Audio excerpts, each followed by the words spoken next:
Can you make more SpongeBob theories? Where's the new SpongeBob When is the next conspiracy? SpongeBob Alex, theory? can Make you more do fun. one? What have you done? More SpongeBob. All right, I get it. Listen, I'm done making SpongeBob theories. I already gave you guys 8 big ones. And then I made a whole web series about not wanting to be the SpongeBob guy. I'm done, okay? But since we're wrapping up this SpongeBob chapter of my channel, and since I'm basically at 1 million subscribers, here's what I'll do as a final send-off just for you SpongeBob theory fans. This video is a compilation of my 8 previous SpongeBob conspiracies with no sponsorships, no film interruptions, no whining about not wanting to be the SpongeBob guy, except for the whining that I just did, and a bunch of brand new, never-before-seen content. These theories have new evidence that's been discovered, some corrections and responding to comments I've gotten, new ideas and directions for old theories, and best of all, 8 completely new, never before seen mini SpongeBob theories. I'll be sprinkling these new mini theories in after each of the main theories, and I'll also be ending all of my old theories with some thoughts on how I think they hold up today. And hey, after this, I'm still going to be making theories about other non-SpongeBob related topics, so make sure you subscribe to catch those. Let's begin this one final SpongeBob video with the very first SpongeBob theory I ever made, just for you, very passionate SpongeBob theory fans that have changed my life. Thank you for everything. I hope you enjoy. Squilliam Fancy Son! Squilliam Fancy Son! Squilliam Fancy Son! Squilliam Fancy Son III is Squidward's rival from high school band class. So, I just took my private yacht across my private lake to my private heliport. He's more wealthy, popular, and talented than Squidward, and he always rubs it in his face. That's right. I'm living your dreams, Squidward. Oh, just succeeding in everything you failed in. But I intend to prove that he's a fraud, using his wealth to make himself seem more popular and talented than he actually is. He goes to ridiculously extreme and expensive lengths to humiliate Squidward and show his superiority, and I'm gonna prove it. Evidence number 1, the pet hospital. We first meet Squilliam in Season 2, Episode 15, Band Geeks. The episode opens with Squidward playing the clarinet and getting a knock on the door.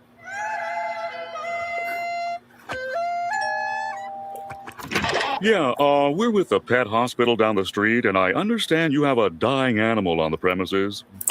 Immediately after, Squidward gets a call from Squilliam. Hello, you've reached the house of unrecognized talent. Please start after the... Sounds as though you've got a dying animal to attend to, eh, old chum? I believe that not only was Squilliam spying on Squidward to know when he was playing his clarinet, but he also hired the doctor to come and embarrass Squidward. Yeah, we're with the pet hospital down the street. Pet hospital down the street. We have never seen a... There was no pet hospital. There was no pet hospital in Bikini Bottom. No, there was no pet hospital in Bikini Bottom at all. Only his own little doctor, but there was one episode of there was a pet episode that one time, and it just showed it once, and that's pretty much it. Pet hospital in Bikini Bottom. We've only ever seen just the regular Bikini Bottom hospital. We've seen this purple doctorfish before, but once again, he's never worked at a pet hospital. We've only ever seen him at the regular general hospital. Well, Mr. Squarepants, it seems you have the suds. Are you ready for your treatment? Then there's this green fish behind him, and we've only ever seen him as one of the many identical paramedics that work at the Bikini Bottom hospital. We even see him at the end of the episode to take Squilliam away after fainting. So it is very likely that Squilliam hired these two and told them to pretend like they're from a pet hospital just to humiliate Squidward. Hey, it's me from the future. So this is an obvious one that I got tons of comments about. There is a pet hospital, and this doctor did do a pet checkup, and I was a teenage Gary. Still, I think the way Squilliam immediately calls and mentions the dying animal strongly implies he sent the doctor to mess with Squidward. Also, I don't have like a ton to add to this theory just because they haven't really released any new Squilliam lore, but I've still got a few things to say, and the next theories will have a lot more, I promise. But this is just the start of Squilliam's elaborate lies. Evidence number 2, the Bubble Bowl. In the same episode, Squilliam also says, I'm the leader of a big fancy band now, and we're supposed to play the Bubble Bowl next week. The problem is, I'm busy next week and can't make it. So I was hoping you and your band could cover for us. Give me a But drink, we've folks. never seen Squilliam's band before, and despite claiming he's too busy to make it to the I need a Bubble drink. Bowl, he still shows up at the end to watch Squidward's band. So both his excuse and probably his band were made up to pressure Squidward into humiliating himself at the Bubble Bowl. Squilliam, you lying, deceiving bastard! I didn't even realize that! Who is that handsome young devil? Hey, I know this guy! Evidence number 3, Squilliam's friends. In Season 3, Episode 8, Squilliam returns. Squidward leaves for work and conveniently bumps into Squilliam and all of his fancy friends, despite Squilliam not seeming like the kind of guy that would come near the Krusty Krab. He and his friends make fun of Squidward for working as a cashier. Hold it! Don't tell me! You're a cashier! Don't lie. Lying always makes it worse. But I believe that this encounter was planned out by Squilliam in advance, and he hired all of those people to pretend to be his friends. Take a look at Squilliam's friends. They're all nicely dressed. You kind of get the sense that they're fancy, high-status members of Bikini Bottom, but they aren't. This is more like what the fancy rich people in Bikini Bottom look like. These are just some... You just paid all these friends just to get back on Squidward to all he's a very wealthy, he's a billionaire, and he's very confident for Squidward to bravo himself on Squidward. He plays all these paid all these extra people from the shows of SpongeBob TV shows just to mainly Squidward. Usually don't even wear nice clothes like this. And most of them are regulars at the Krusty Krab and would already know Squidward as a cashier. My patty doesn't have enough slime! These are not the type of people Squilliam would hang out with. I mean, why would Squilliam be hanging out with one of Pearl's teenage friends? Some people pointed out that maybe there's another reason for this, but I'm not gonna get into that. Squilliam, you have some explaining to do. Hi, I'm Chris Hansen with Dateline NBC. Why don't you have a seat right there? At the end of the episode, Squilliam even admits to his whole life being fake. I made everything up about my life. I have no yachts, jets, or anything. I was only trying to impress you. And then, of course, he quickly says he's just kidding. Is that true? Of course not! I'm filthy stinking rich! But was he kidding? I mean, obviously he's rich, but is there a nugget of truth in there? Evidence number 4, the statue. In Season 7, Episode 6, Squidward has to pick up trash for community service, and Squilliam once again conveniently bumps into him and reveals he's cleaned up so much trash the city actually built a statue of him. Maybe if you clean up Bikini Bottom, they'll build a statue of you. Oh, wait! They've already built one. Of me! I cleaned up all of Bikini Bottom in only 1 week. Hello, it's me, I'm interrupting. So a lot of people thought this statue was actually supposed to be of Squidward because there's no unibrow, but we can actually faintly see it right there. Oh, wait! They've already built one. Of me! I believe that once again, this encounter was staged by Squilliam, and he actually paid to get that statue built. As Squilliam tells Squidward about the statue, a female fish admires it and says, "Bless you, Squilliam Fancy Sim. Bless you." but if you remember, this is one of those friends Squilliam likely paid, making her whole comment feel very fake. By the end of the episode, Squilliam's statue gets destroyed. A police officer approaches and they have this exchange. This is your statue? It was. Squilliam admits that it's his statue, not the city's. And why else would the officer give him specifically a ticket if it was city property? Evidence number 5, the concert. Doesn't make any sense. If it was the city statue, should have not given Squidward a ticket anyway. If it was city, but I think Squidward paid somebody to build that statue. But it's and you see in the episode, it's just when the trash, the smell.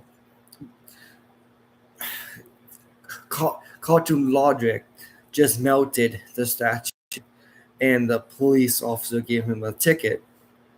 That's that's kind of funny because that was kind of very suspicious if it was these if Squidward already paid somebody to build a statue of him. So why he lied to Squidward and everybody else if it was the city who made it for him? It was completely not made it for him. No In sense. season 6, episode 17, Squidward watches Squilliam play the clarinet at a big fancy ovation, causing Squidward to leave angrily. But I believe this entire concert is a scam. Not only has the audience been paid to cheer, but Squilliam never even touches his instrument.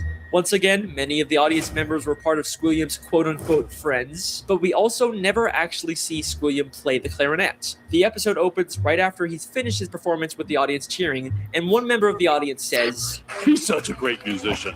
He doesn't even have to touch an instrument to be brilliant. maybe the real reason Squidward leaves so angrily is because the audience cheered for Squilliam even though he never even touched his clarinet. Maybe Squilliam is just as bad as Squidward at the clarinet and he's trying to hide it. Hey, before we get into the next evidence, here's a quick new thought I had. In this video, I'm claiming Squilliam is a fraud in terms of his popularity and his talent. But he clearly is actually very rich. But how? Well, I think the answer is in his name, Squilliam Fancyson III. He was obviously just born into a rich family and was given everything his whole life. Just another interesting layer to the character. Squilliam has gone to some pretty extreme lengths just to humiliate Squidward, but nothing, and I mean nothing, compares to what he does next. Evidence number 6. The Music College. In the same episode, after Squidward leaves the concert, he's approached by the headmistress of the Bikini Bottom prestigious music college. Aren't you the esteemed Squilliam Fancyson III, who we all came here to see perform tonight? She mistakes him for Squilliam and offers him a position as a professor. Squidward pretends to be Squilliam and teaches a class, only for the police to burst in and arrest him, all while he's being filmed on live TV. And I believe that this is Squilliam's most elaborate and most expensive scheme to destroy Squidward both publicly and legally.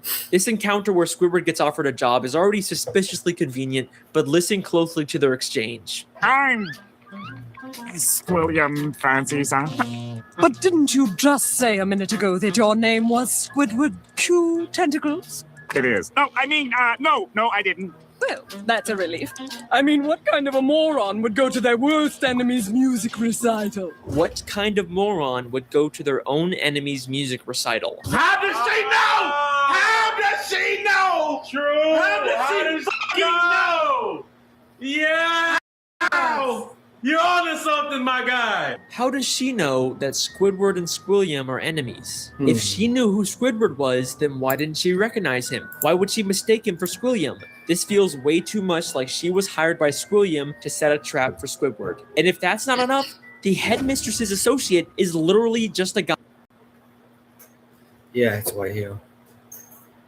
guy from the paid audience wearing a disguise. He just threw on some glasses to seem smart. Squilliam knew that Squidward couldn't resist the opportunity to teach a music class, even if it meant breaking the law. My very own music class. Then we get to the Bikini Bottom prestigious music college, and right off the bat, there's something very fishy about this place. The building itself is very green and grimy and has a very cheap metal look. Nothing about this says prestigious, except for the big sign on top, which feels like the only new thing about this building. I think there is a very good chance that Squilliam just bought some old warehouse, then stuck a sign and some paint on it to disguise it as a college. I mean, look at these other schools in Bikini Bottom. They all have a very nice structure and a paint job, but this prestigious music college looks like a dumpster. Going into the classroom, not only does it have another one of Squilliam's friends, but if this is such a prestigious college, how did SpongeBob and Patrick get in here? Would you two numbskulls mind telling me what you're doing in music class anyway? Sure. Patrick's New Year's resolution was to learn to play an instrument. They say it was their New Year's resolution to take a music class, but you'd think it'd be harder for them to get into an esteemed music school if they just decided to go to it on a whim. Seems like they're just letting in anyone to sell this ruse. Then, both the police, Squilliam and the headmistress, and a live news broadcast show up at the same time to arrest Squidward for impersonating Squilliam. If the extremely coincidental fact that all of these people suddenly showed up at the same time isn't enough for you to believe that Squilliam set it all up, I've got something that's going to blow your mind. Squilliam literally has the police working for him. Squidward Chew Tentacles, I'm placing you under arrest for impersonating a genius. If that doesn't sound like he's been paid off, I don't know what does. The lengths that Squilliam goes to humiliate Squidward are insane. He literally builds statues and entire buildings just to make Squidward feel inferior. But why? Why would anyone go so far to embarrass an old high school band classmate? What happened between them? What could have caused this extreme level of dedication? Well, unfortunately, we never really get much information on their past. I've spent hours reading through the SpongeBob Wikipedia and looking at old episodes, and there really just isn't any clues that would explain their weird relationship. I guess we can't solve everything, but either way, that's my theory. Thank you so much for listening. I really hope you guys enjoyed. I'll see you next time. Wait a second. Season 6, Episode 5, Slide Whistle Stooges. Just a normal episode where SpongeBob and Patrick annoy Squidward. Nothing really out of the ordinary. Except I have one question about this episode. Why does Squidward have Squilliam's robe? That is clearly not the purple robe he usually wears. That is Squilliam Fancyson III's robe. Why would Squidward have this? Are we about to... Is he about to say what I think he's about to... Unless they were more than just classmates. Could they have once been dating? Hey, yo! I mean, wait. He's a grown man that likes the clarinet, classical art, classical music, and smooth jazz. Octopi are bisexual? No way. That's not possible. There's no evidence to support that. Right? Don't be intimidated, Squidward. Try to imagine him in his underwear. Oh no, he's hot! No, it can't be. I mean, what kind of a moron would go to their worst enemy's music recital? It's been right in front of us this whole time. Our sources last saw Evil harassing teenagers up at Makeout Reef. Makeout Reef. Good times. Voted most likely to suck eggs in high school. Holy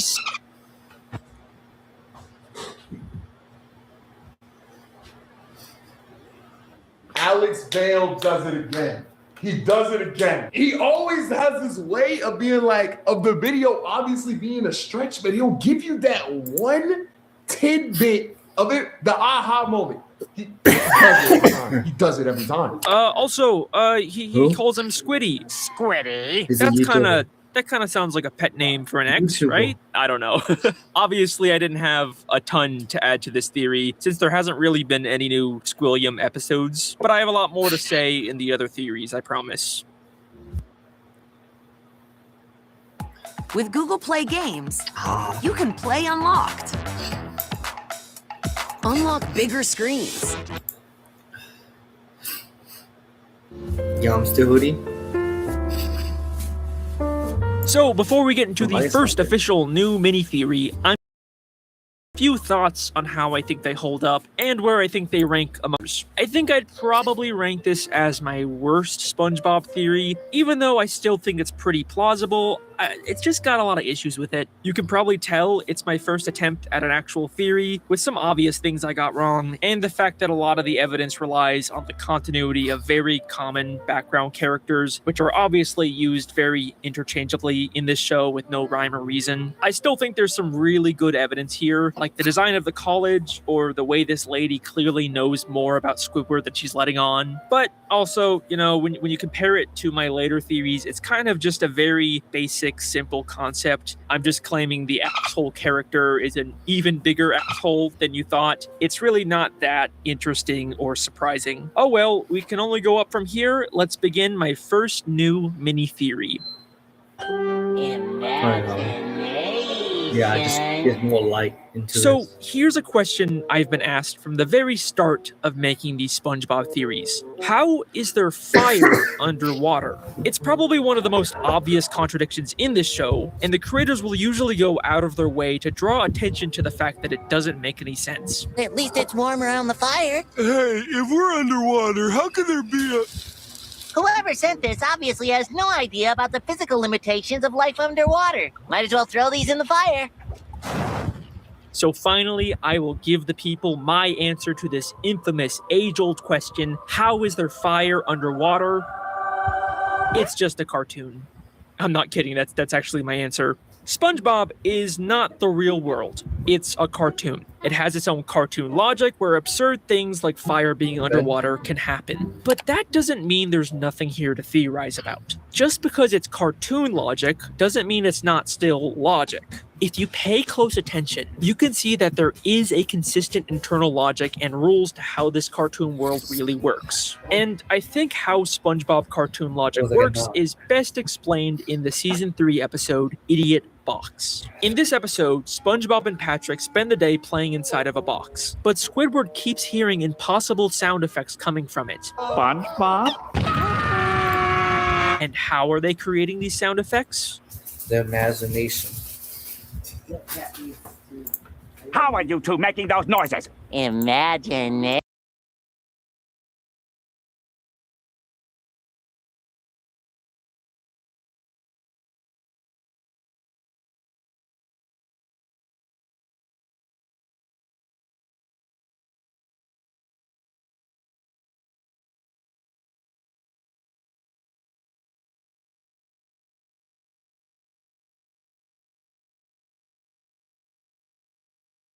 These thought bubbles are real physical things. Other characters can see and physically interact with them. Wait, hold on! My pen is out of ink. Plankton! You'll never get me formula, not even in a flashback. Because things imagined in SpongeBob come to life. And this goes far beyond just thought bubbles. It explains how characters are constantly getting new props and costumes out of nowhere. Where did SpongeBob suddenly get this hat and sign? Where did he get this glove or all of these costumes that instantly appear and disappear? It's because SpongeBob is imagining all of these props. This can be used to explain almost every single absurd gag in this show. Wait, Patrick, you're supposed to let me win, remember? Patrick is imagining himself getting beat up here. Said it's gonna be a good one, just wait and see. SpongeBob is imagining the sun talking to him and burning his bedroom. And SpongeBob and Patrick are imagining that fire is able to exist underwater. And if you still don't believe me, look what happens when Patrick questions the logic behind the fire. Hey, if we're underwater, how can there be a... The moment they start doubting the logic of the fire, it disappears because they're no longer able to imagine it. This rule also seems to be limited by how imaginative each character is. Squidward, who never even got the idiot box to work, rarely ever manifests any imaginations, while SpongeBob, arguably the most imaginative character in the show, has created living characters like Doodlebob and Bubble Buddy using his imagination, both of which have ended up continually reappearing throughout the entire show. Bubble Buddy even went on to create an entire bubble town full of bubble citizens, all stemming from SpongeBob's imagination. This theory also explains why Mrs. Puff gets so many delusions. They are literally manifesting around her because of her imagination. Okay, but what's the point of explaining all of this? Even if you didn't know the exact mechanics of it, you probably already understood that random stuff can just appear and disappear in a cartoon. I'm not really telling you anything groundbreaking, but once you fully understand this idea, it adds a whole new context to so many things in this show. One of the most interesting being how dreams seem to affect the world, specifically SpongeBob's dreams. In Season 1 Sleepy Time, SpongeBob dreams about finally getting his license, but then he crashes and misses. So SpongeBob dreams. In SpongeBob, every single time SpongeBob dreams and it does come true. Eventually, in a couple of episodes, new episodes, it does come true. It's good to talk about, but it does go true a couple of times. Couple of SpongeBob dreams, it does come true in a new episode of SpongeBob. Puff takes his license away, and this is exactly what happens later in the Season 2 episode, No Free Rides. Mrs. Puff gives him a license, instantly regrets it, and after SpongeBob crashes his car, Mrs. Puff takes his license away. So, did SpongeBob's dream predict this event, or did his imagination literally cause it to happen? Okay, you're not convinced yet? Don't worry. This is far from the only instance of this happening. In Season 2, Procrastination, SpongeBob dreams about his pineapple burning down, which happens later in That's a tough one. I mean, he did dream it, but did he dream it as his imagination at the same time? And then he did he magically get a license in the dream, and then a little bit later in the new episodes, he got his driver license. very, very spurious. Season 9, Gary's New Toy. In Season 5, Roller Cowards, he dreams about crashing on a Glove World roller coaster, and then it happens in Season 10, Don't Wake Patrick. Even dreams we don't see come true. In Squids on a Bus, Squidward becomes a bus driver for the day, and SpongeBob says this. I've always dreamed one day I'd board a... So I'll go back for it real quick. Later in Season 9, Gary's New Toy. In Season 5, Roller Coward, he dreams that, and then in the new episode, Do Not Wake Patrick, he actually went to the ride on the roller coaster. He dreams about crashing on a Glove World roller coaster, and then it happens in Season 10, Don't Wake Patrick. Even dreams we don't see come true. In Squids on a Bus, Squidward becomes a bus driver for the day, and SpongeBob says this. I've always dreamed one day I'd board a bus and see you driving it. Now, I already know what you're gonna say. SpongeBob's a very long-running show. A lot of these basic plots were bound to happen eventually, right? You know, it's like how The Simpsons can predict the future. But in Season 4's Fear of Krabby Patties, SpongeBob dreams about everyone in the Krusty Krab turning into giant killer Krabby Patties.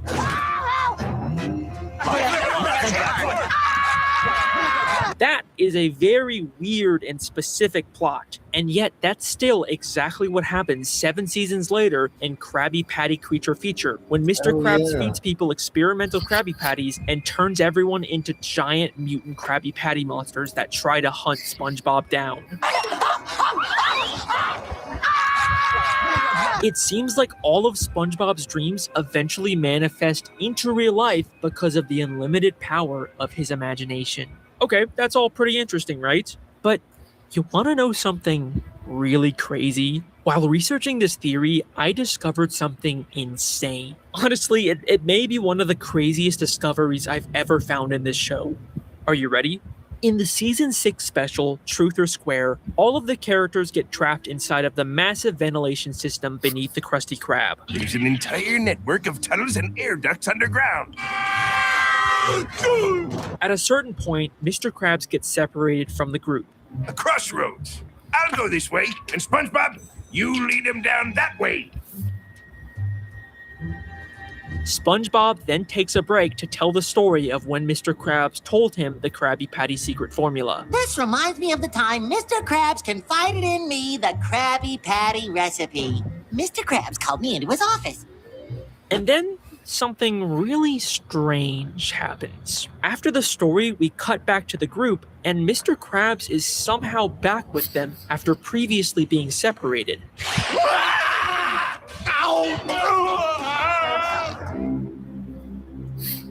I'm serious. There's no scene of them being reunited. He's just gone and then back somehow, and it's never explained in this episode. I mean, what was even the point of wasting time and money animating them split up if they were just gonna immediately bring Mr. Krabs back without any explanation? I'll go this way, and SpongeBob, you lead him down that way. You could literally remove the scene of Mr. Krabs separating from them, and the episode would make total sense. But wait a second.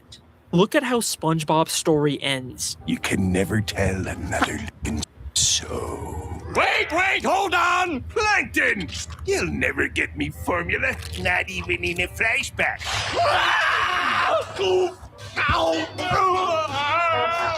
SpongeBob. Imaginary Mr. Krabs from inside of the thought bubble grabs Plankton and throws him down a vent. And when we cut back, Mr. Krabs is suddenly back sitting with the group. The obvious explanation is that this isn't the real Mr. Krabs. This is still the imaginary Krabs from SpongeBob's story who came to life. And the real Mr. Krabs is still somewhere lost inside of the Krusty Krab vents, and they never switched back. The Mr. Krabs they escape with is not the real Mr. Krabs. And every time we see Mr. Krabs after this season 6 episode, he's actually a fake imaginary doppelganger. And the real one is still trapped beneath the Krusty Krab somewhere. It's the reason why Mr. Krabs in later seasons has become such a one-dimensional character, going from someone who was cheap but still genuinely cared about his employees and family to a one-note cartoon villain. It's because he actually was replaced by a flat, imaginary imitation of the original. And I know what you're going to say. There's no way SpongeBob would imagine him to be that way. Well, think again. Show me what you got. Look at me. I'm Mr. Krabs. I love money. Every night I tuck me wallet in and tell it a bedtime story. Oh, what's that you say? Me daughter Pearl needs an operation? I'll do it myself and save a nickel. That'll do, SpongeBob. And that is the imagination theory. 7 more mini theories left. Woo! I'll probably after this. Okay, great.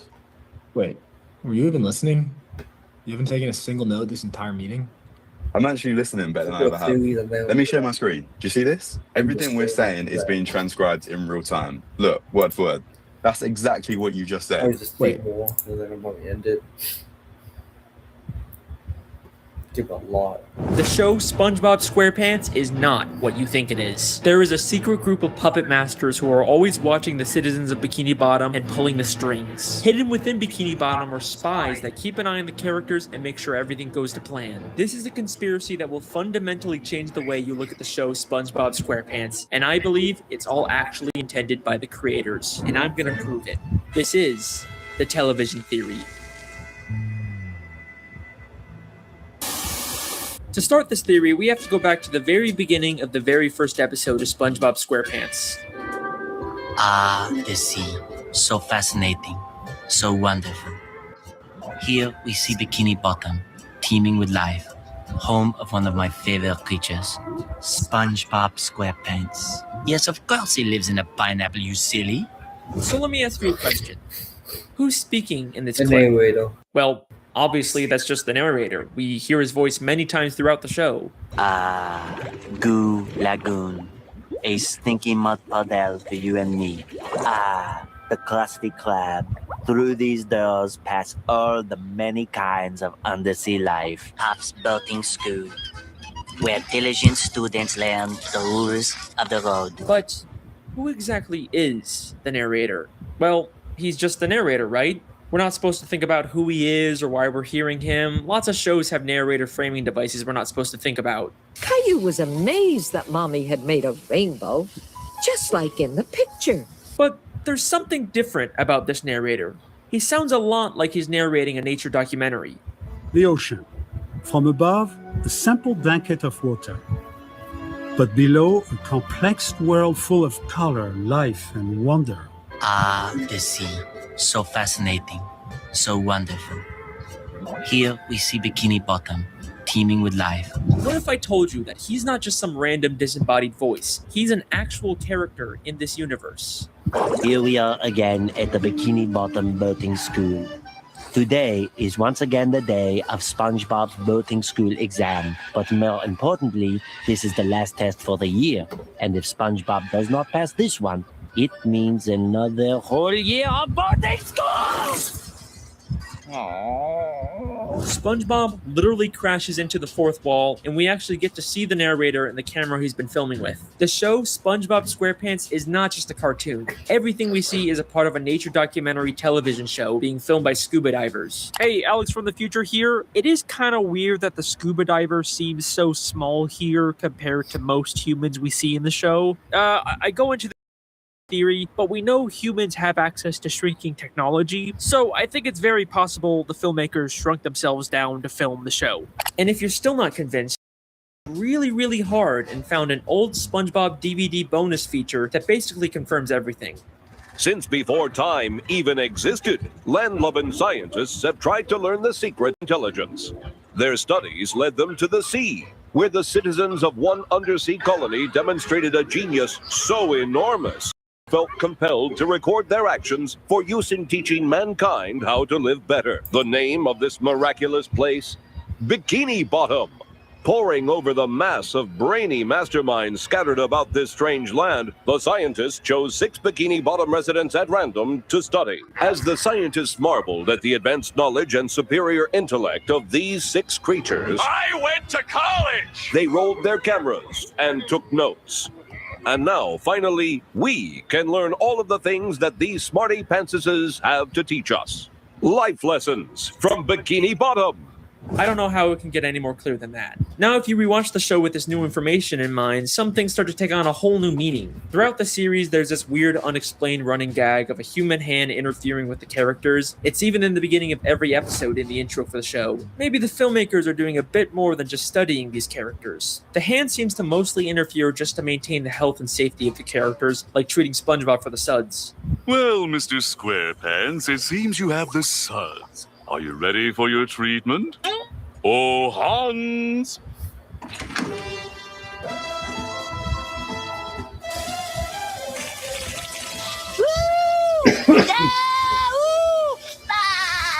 This tickles! It makes sense that the filmmakers wouldn't want to risk the safety of their main character. After all, there's no show without SpongeBob, but that's not the only reason why they interfere. Season 3, Episode 16, I Had an Accident, is infamous for having one of the most absurd, confusing endings in the entire show. It ends with a real gorilla suddenly coming out of a Patrick costume and attacking the characters. A real gorilla? Huh?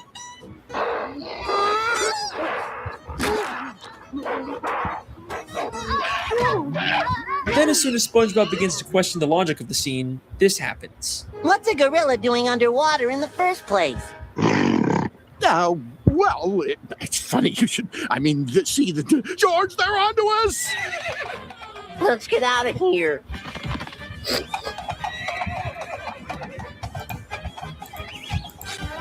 Okay, that doesn't make any sense. And they'll say it too. I'm trying to pause it. That's that. The first time I watched that, it was a real gorilla with humans in gorilla suit, breathing underwater. I know it's they can't really breathe underwater. They can die under the much pressure in their body, and there was a lot of water after the spill in Bikini Bottom. There was no logic after that. I mean, there was real humans, real as a monkey suit and a giraffe or zebra, or giraffe. It's making no sense. And then it showed this clip of this family look at each other, and then the mom was looking at the dad and just telling him to shut him off because it doesn't make any sense. It's stupid. It's funny in the end, but it's just a gag. It's just a Nickelodeon gag. You know, you see like on jokes or something funny or something dumb, just a gag, but that doesn't make any sense. Scuba divers makes totally sense. Scuba divers from Nickelodeon makes a lot more sense than humans just dressing up as animals and playing a part of a animal or as a sea creature, if I might say, or any kind of fish. So, the narrator makes total sense. He lives in a submarine, a big huge submarine. He knows everything about SpongeBob and his friends and everybody else, side characters. He knows everything, and we also know Sandy is working for him. And then everybody knows that. Frenchy, that's the narrator's name. screwdrivers. Screwdriver is like its most recognizable people in under seas. So they dive to explore some new fish, a new experiments like mutations. So it's like cumulative. They're doing you ever hear about cumulative? It's the real thing in the cumulative. They're doing experiments, doing atomic bombings and bacterial claw. That's why they're doing evolving of a fish, and then what's you call it from SpongeBob, the cubby tall, the bikini bottom, a SpongeBob. That make probably make that off topic. Anyway, let's go back. But that's my point. And that's my point. SpongeBob is a weird show, but this has always stuck out as being just a little too weird. But knowing what we know now, I think I can explain what's going on here. This isn't a real gorilla. Every other land animal we've seen underwater wears a helmet and is drawn in a cartoony style. The gorilla is shown in a live-action style, and the only see, like it was Patrick was wearing a gorilla suit, but when Patrick was just getting ice cream, and then if you Patrick, so who is like and he stripped down Patrick's skin, just like monkey suit, and it's a real gorilla, but it's like it's a Nickelodeon gag, it's a funny joke, and Alice Bale is the same. There's real actors inland into the sea. There was diving. That's called diving. I just said it too. Frenchie is one of them, and the diving crew is one of them too. time we ever see live action characters is when they're human. So I believe both the gorilla and the horse he rides away on are humans wearing costumes. The filmmakers set this whole thing up just to make the episode more entertaining. It's starting to seem like this isn't strictly a nature documentary anymore. It's more of a... But it doesn't make any sense. If it's just a costume, well, why did... I mean, it's just a costume. It's just a little costume. It can't breathe underwater. I don't know how deep, but very deep probably with SpongeBob. What Cubone lives at. Reality TV show made for entertainment. Who knows what other absurd elements of the show are actually put there by the filmmakers to make the show more entertaining and profitable. Although, based on the people's reaction, it doesn't always seem to pay off. But how far will the filmmakers go to make the show more profitable? Saturday morning in Bikini Bottom. SpongeBob is watching his favorite Saturday morning show, The Adventures of Mermaid Man and Barnacle Boy, enjoying a bowl of Mermaid Man and Barnacle Boy bland cereal, and wearing the official Mermaid Man and Barnacle Boy Blackfist Biters. If we think of this as a television show, this sounds an awful lot like a product placement. I mean, listen to how the narrator specifically... Yeah, again, Nervito is a human. He lives in a submarine, and he knows everything about bikini bottom, the SpongeBob and all his friends and Psychodos, even the commercial. He knows everything about SpongeBob and the Bikini Bottom. Bikini Bottom. And it shows here human teeth and gums. It's in the cereal. It's Momo Man and Bunga Boy cereal, and you get a free prize. And that's a human teeth. That's human gums and human teeth right here. It's not like all fish's teeth. This is a human teeth. Look at this bowl. It's way bigger than bowl. Please and says the full SpongeBob put it in his mouth, and you don't know it's that bad, SpongeBob. I mean, that's kind of gross, honestly. Names of the products. The Adventures of Mermaid Man and Barnacle Boy. Mermaid Man and Barnacle... And also, I just figured out Not this part.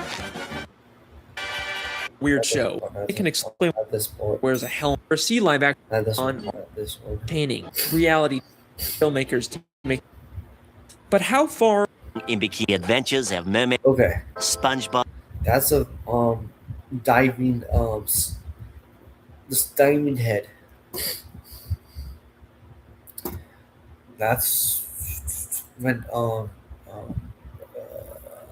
the name no trying to remember again. No wait no Nevado damn it.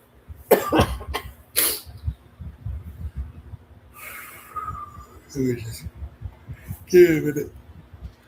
No Vado, no Vado, no Vado. I lost my thought. I keep on losing it.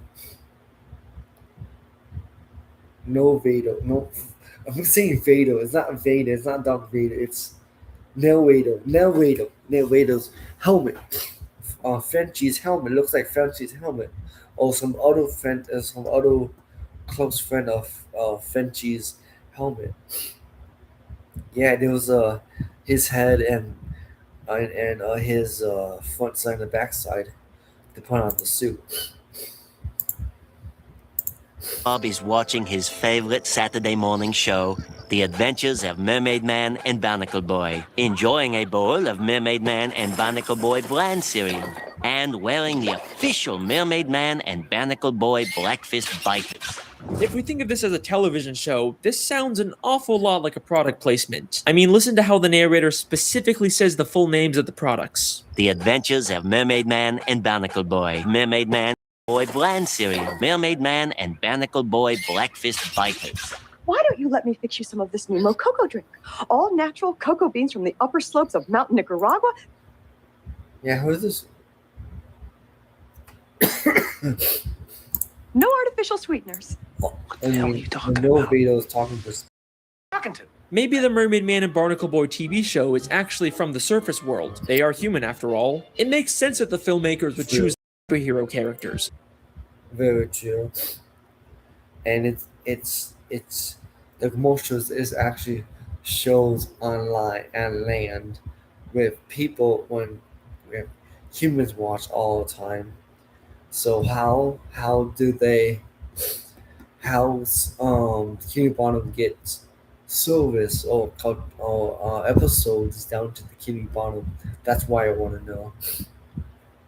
The more they show, the more they're going to sell Mermaid Man and Barnacle Boy merchandise. Also, Mermaid Man's old team of superheroes is referred to as a subsidiary of Viacom. The International Justice League of Super Acquaintances, a subsidiary of Viacom. And Viacom at the time was the company that owned Nickelodeon, which owned SpongeBob. So that's just more proof that Mermaid Man is directly working for the showrunners. Hang on a second. Why are Mermaid Man and Barnacle Boy the same size as all the fish in Bikini Bottom, even though humans are always shown as massive compared to fish?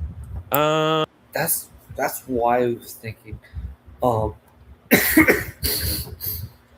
Merman and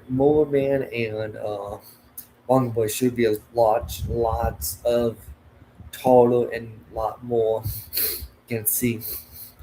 Well, that's again a lot more taller and a lot more can see. Bikini Bottom. I guess it's probably to do with Mermaid Man's belt. M for Wumbo. Whatever. I'll come back to that one later. The show doesn't even just hide product placements. In the episode Model Sponge, they literally trick SpongeBob into making a commercial for a human product. I'm ready for my close-up, Mr. Director. Lose the pants! What's happening? So he's an actual SpongeBob is actually a sponge. SpongeBob screw up pants, and he's a sponge, and we always use a sponge to clean, and this is a cleaning commercial, and SpongeBob didn't know what he got into. this scene. New sponge commercial. Dig one. Your bathroom is a disaster. Get it cleaned up fast with the new sponge. Just look at that The new shine. sponge. This is just like in real life how SpongeBob is such a popular character that he's used to sell tons and tons of products. So far, I've shown you that the show SpongeBob SquarePants is actually a documentary television show, but the creators continually interfere to push their own agendas and make more money. But that brings us to an important question. Do the characters know they're in a television show? Let's go back to that clip where SpongeBob hits the cameraman. Okay, Sandy knows it's just a show. I don't know about anybody. I know about Mr. Krabs, Sandy. I don't know about Plankton, honestly. Probably killing the robot of Plankton's wife. I think she knows about it. She is a model herself. So I think she probably knows it's a TV show. Means another whole year of boarding school. What happened? Oh, nothing, SpongeBob.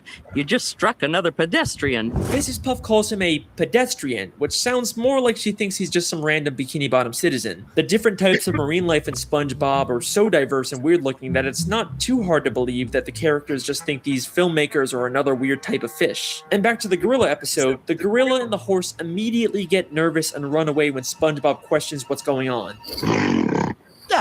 Well, it's funny you should. I mean, George, they're onto us.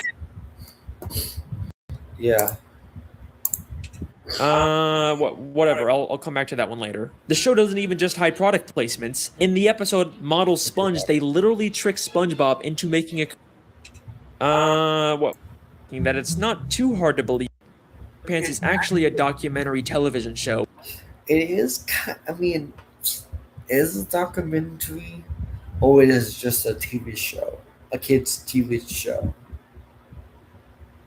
I mean, Sandy did in the new Sandy movie. Sandy did knows now. I want to knows everything, so it is probably a documentary. She was working with Frenchie the whole time. Shiny doesn't want to tell the whole people. Yeah. So it is a documentary of Bikini Bottom. Well, Bikini Bottom actually, but that's inspired of Bikini Bottom.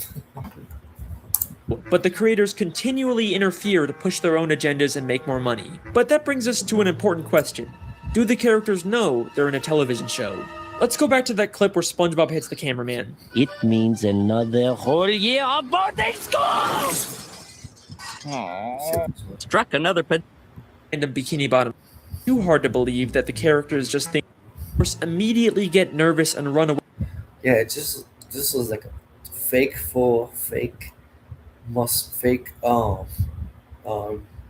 chest, fake stomach, fake face. This is just like a grill suit with a human person inside of it.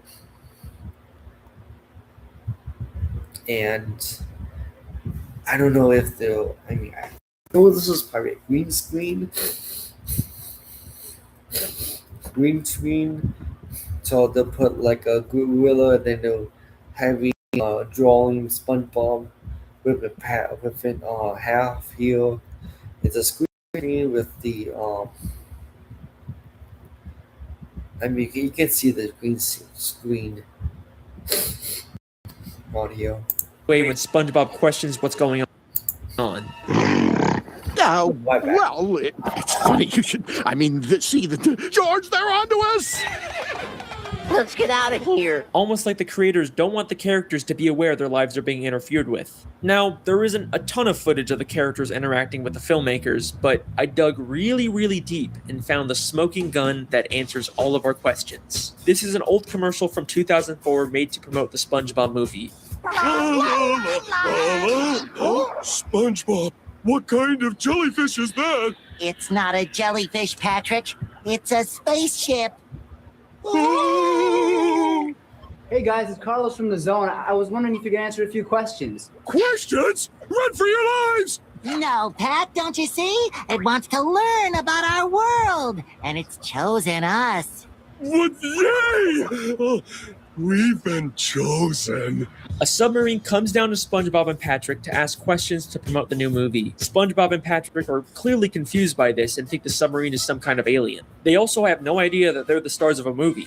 Well, thanks guys. We'll see you in the movie. Bye! I'm back. Movie? What's that? I know.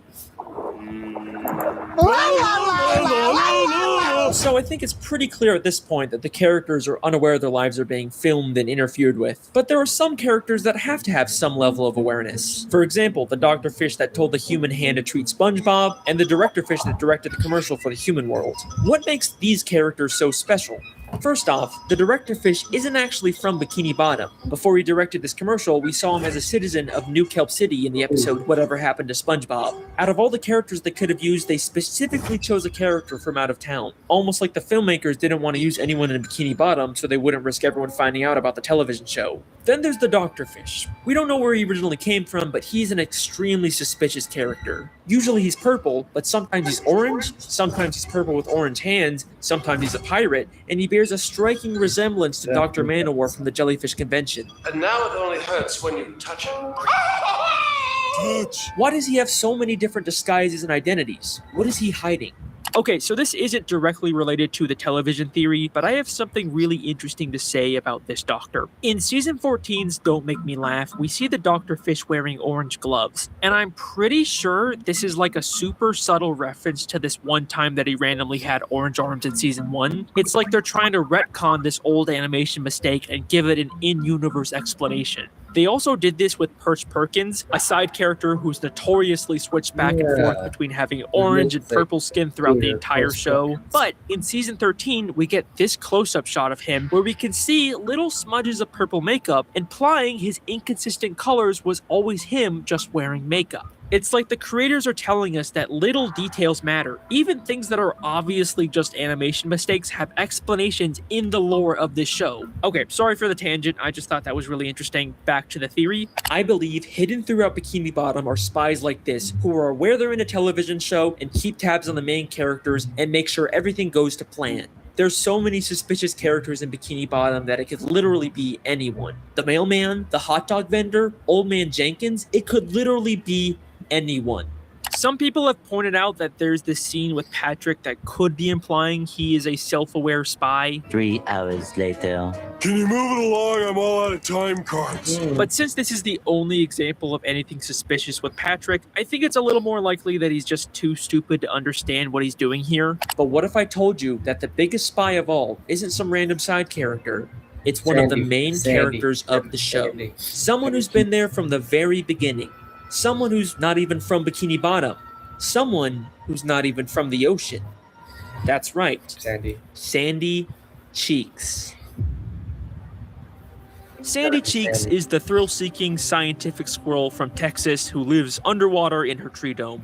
But why did she come to Bikini Bottom? In the episode Chimps Ahoy, we find out she was hired by a group of chimpanzees to come underwater and create inventions. But why does she need to be underwater to make inventions? She could have just as easily made any of her inventions on land. It must be extremely expensive to maintain a giant dome of air underwater. There is no way the only reason she's here is to make random inventions. I think this whole episode is an elaborate ruse to throw off the other characters from the real reason Sandy is in Bikini Bottom, to spy on the main characters and make sure the show stays on track. Many of the times the characters are in danger, Sandy conveniently steps in to save the day, and many of the wacky, entertaining episode plots are driven by an invention Sandy creates. Everything she does is a calculated move to carry out the hidden agenda of the filmmakers. Her entire friendship with SpongeBob and the other characters is built on a lie. But you're probably saying, Sandy is a sweet, friendly squirrel. There's no way she's behind this. You're not convinced yet? That's okay, because what I'm about to show you is so mind-blowing, so insanely revealing, that it's actually the whole reason I decided to make this video. Get ready for the big one. Season 10, Episode 10, Feral Friends, is the episode that unlocks this entire mystery. During a birthday party, a green moon suddenly appears and turns everyone except Sandy into less evolved, real-life versions of themselves. Sandy is completely caught off guard by this and decides to call someone for help. And take a guess who she Frenchie. calls. She's called Frenchie, the narrator. Hello, French narrator speaking.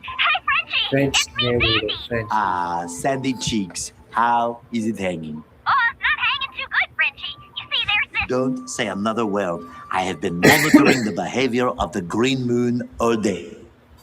Huh, yeah, I guess that's a pretty interesting clip, yeah. Holy Sandy literally calls the narrator to let him know what's going on and ask for instructions on what to do next. She has been working with him the entire fucking time. He even has a picture of her on his desk. Oh my god, the narrator! Oh my gosh, oh my gosh. Bro, my mind is just blowing up. My mind is just exploding, dude. This is crazy. Many people have commented about this, but there has been a major new development for this Sandy is a spy theory. In the brand new SpongeBob movie, Saving Bikini Bottom, we basically get outright confirmation of this theory. Like, it's not even up for debate anymore. The movie reveals Sandy has been working for human scientists this entire time, and we even see this. The reason I'm back in Texas is because Bikini Bottom... Weren't that the town you were spying on? I weren't spying. I was doing observations. Direct confirmation that Sandy is a spy 3 years after I posted my television theory. I'm doing something great and beautiful thanks to your scientific research, Cheeks. My science? But I thought I knew you. It does seem like she didn't know the full extent of what was happening. I didn't know that you were using me to spy on Bikini Bottom. Well, you don't trust Sandy. Can't trust Sandy. She was a spy. She was getting intel, and she was calling Frenchie all this time. Nobody even know what happened. And this movie comes out, and the theory was right. And I know everybody saw the movie. I know everybody hates the movie. I did like it, but I didn't like it. The horse, though. There's new episode about the Sandy's horse. Oh, is it donkey? Horse, donkey, whatever, or zebra, zebra. Anyway, off topic. Besides that, I do like the intro. I don't hardly like the singing. Sandy was just like a side character mostly. She's a main character though. I mean, no, SpongeBob was a side character. I mean, she was a main character, saving the Bikini Bottom. And then in the end of the movie, it shows she was the spy the whole time in that movie. Everybody knows now she's a spy, and I do like the movie I do like the movie of that she is a spy, and I like that from Alice Bale confirms she is a spy, and Finch is in on it, and Mr. Krabs is in on it too. Well, sort of, because he got those cameras. Is that for Sandy, or is that for Mr. Krabs? What's Mr. Krabs working on? Anyway, but I did like the Sandy's movie, but never know. And also, it's never outright said that the humans are using them for a secret TV show. It's actually more about using them to create merchandise in the plot of this movie. But we do get confirmation that they've always been filming them, and that the human company that Sandy works for was recently bought out by a different company, which explains why they're focusing more on merchandise in this movie rather than a TV show. You have reached Boots Laboratories, now a division of Gushing Waters Water Parks, and future home of Sea Pals. Either way, I'm gonna take the W. This theory aged very, very well. This is where I originally planned on ending the video, but there is still one small issue with the television theory. Just one nagging plot hole that contradicts everything. If this is all a television show filmed by scuba divers, then how are we seeing inside the buildings? It's not like any of the humans filming the show could fit inside them. It's the... I can theory that theory. Well, the humans can't come in or break down any doors because any SpongeBob's friends or any side characters can see the humans. So the right way to see them, they're looking for. I mean, just SpongeBob's house. You can lift up the roof. SpongeBob, SpongeBob, Mr. Edits, welcome, Mr. Edits. So humans can't actually, when they're scuba diving, yes, they're trying to look for people, but looking for, I think, Frenchie is he's in a documentary, so I think Frenchie is telling the psychos to go into SpongeBob's house, go into Squidward's house, go into Patrick's house, Sandy's house, to get the view, to get the whole view, just like we're watching right now. And you gotta see it right now. One annoying thing that keeps this theory from being complete. I mean, the most logical explanation is that they have hidden cameras inside of everyone's homes, but we never really see anything like that.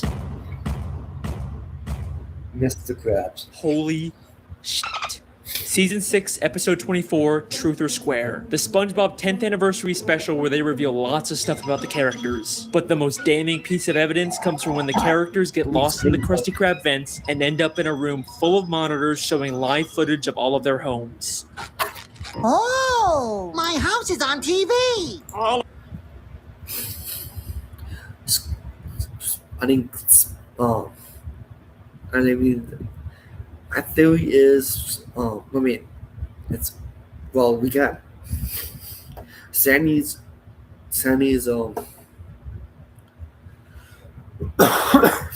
Frenchie, Squidward, Frenchie, Sandy, and Mr. Krabs. That's probably all in doing about the TV show. All of our houses are on TV. All the houses. Mr. Krabs, why do you have cameras watching us? Oh, I just want to make sure you all floss after every meal. Thank you, Mr. Krabs. Dental hygiene is very, very important. Dental hygiene? Eugene, you lying bastard. Of course he would sell out his friends for a quick buck. And if there's any part of you that thinks there's some chance Mr. Krabs has all these hidden cameras for some other reason, then take a look at what happens next. Hey, who are those guys? I think it's us, Patrick. But who are they? Patrick, Whoa! That's crazy.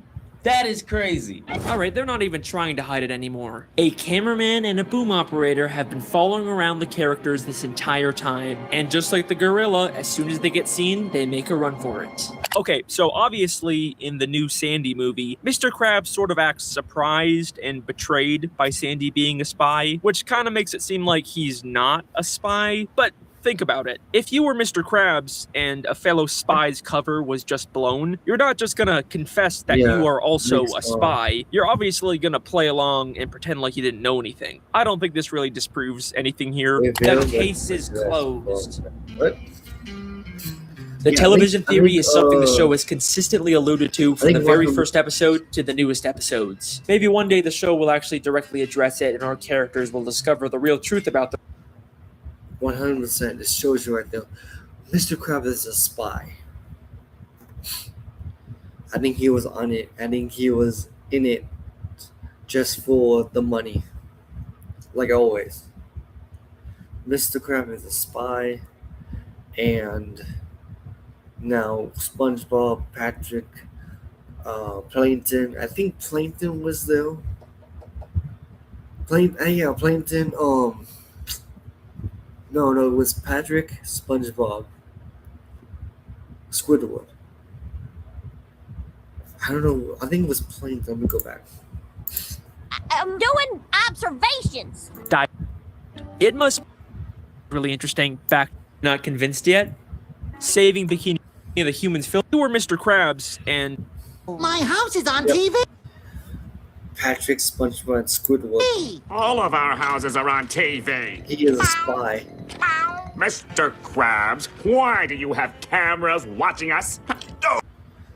He was when he's a spy. So he's into it. He's into it like Svanny and the narrator I just and the diving crew. want to make sure you all floss after every meal. Thank you, Mr. Krabs. Dental hygiene is very, very important.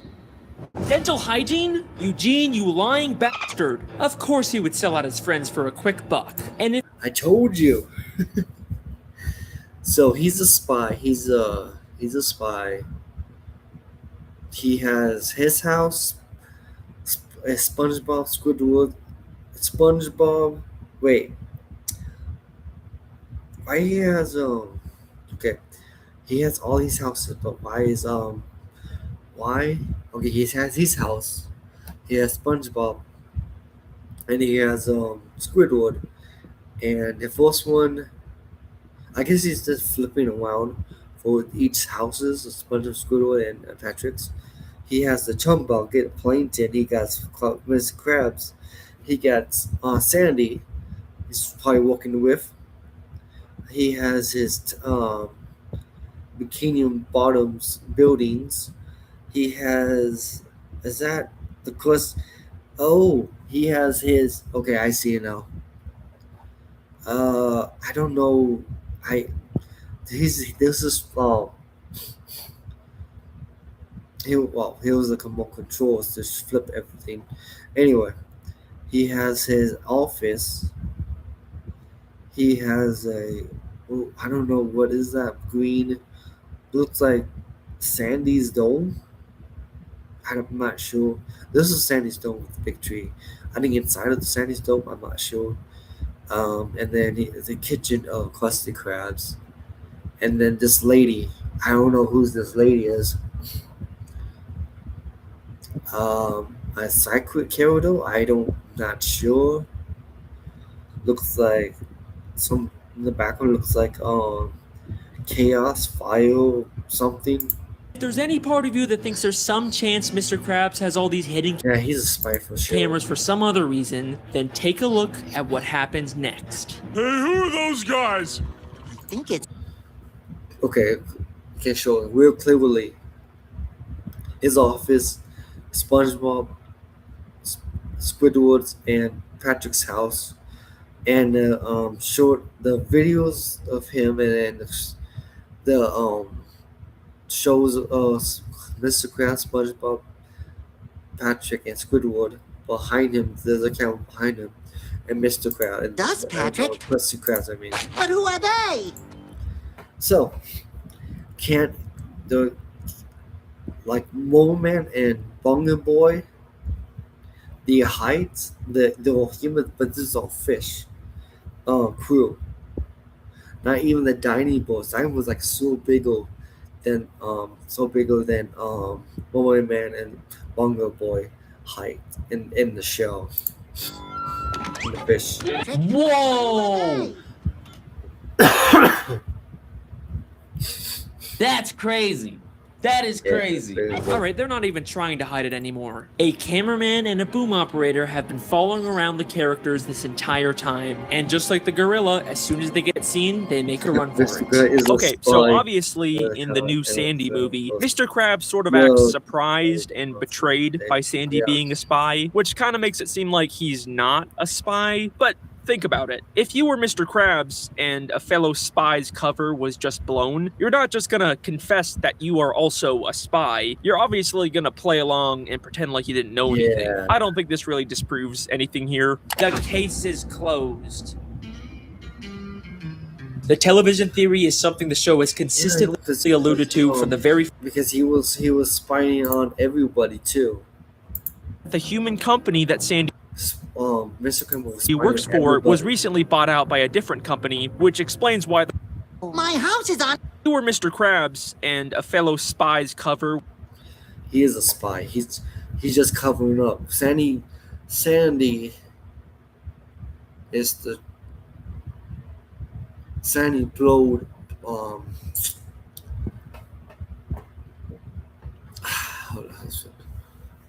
for sure Mr. Krabs is a spy, and Sandy is definitely confirmed as spy. And Sandy everybody realized Sandy was just using them just to like the doctor made them. There's a doctor me. It's an audio doctor me. I forgot to say it.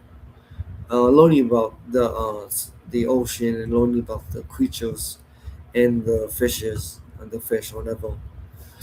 And Mr. Krabs was into on it, and all he says this was just blown. You're not just gonna confess that you are also a spy. You're obviously gonna play along and pretend like he didn't know anything. I don't think this really disproves any. Also, this is a fake imitation of Mr. Krabs. Then he probably wouldn't have not even know Sandy was a spy. Actually, the cameras mostly have been before the crossroads scene is the view fence meets if the Mr. Krabs who was the spy is still stuck in the vent. Oh, that's right, in the vents. And the information Double Game No Krabs doesn't know could SpongeBob the one who's created him doesn't know about the spy. Anything here? The case is closed. Yes. The television theory is something the show has consistently alluded to from the very first episode to the newest episodes. Maybe one day the show will actually directly address it and our characters will discover the real truth about their world. But regardless, that's my theory. I hope you guys enjoyed. Hey, whoa, hang on a second.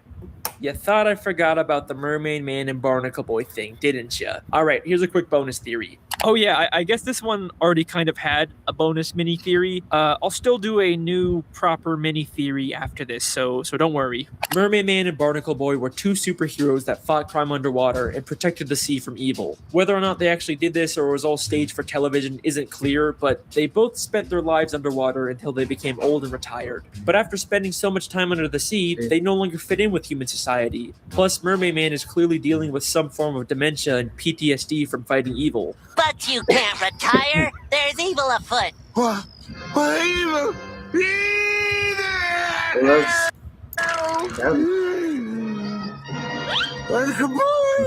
So they that makes more sense because they're all old and they're all living in a nursing home, and they're old retired superheroes,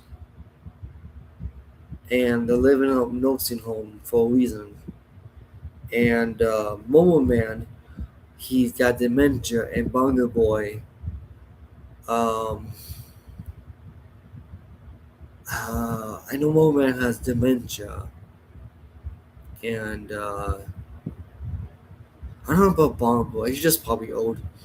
I don't know nothing wrong with him.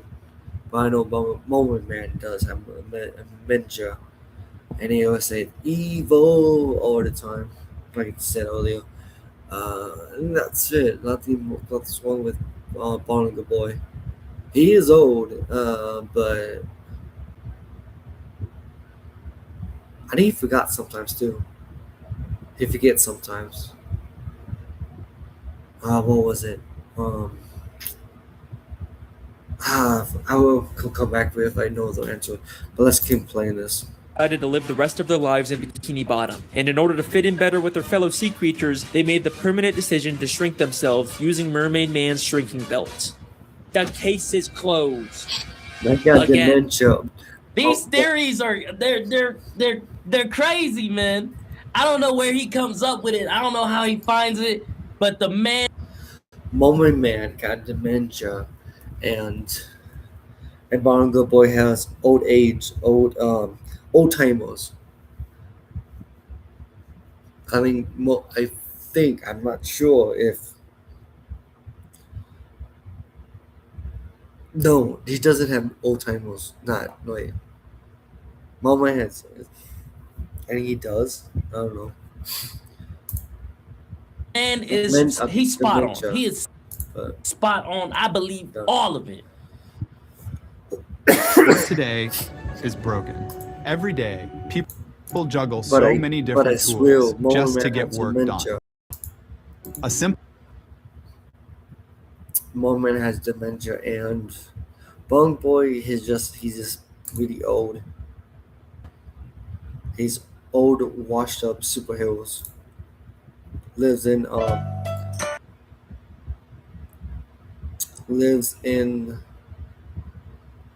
I just said it too. I just said it like an hour ago.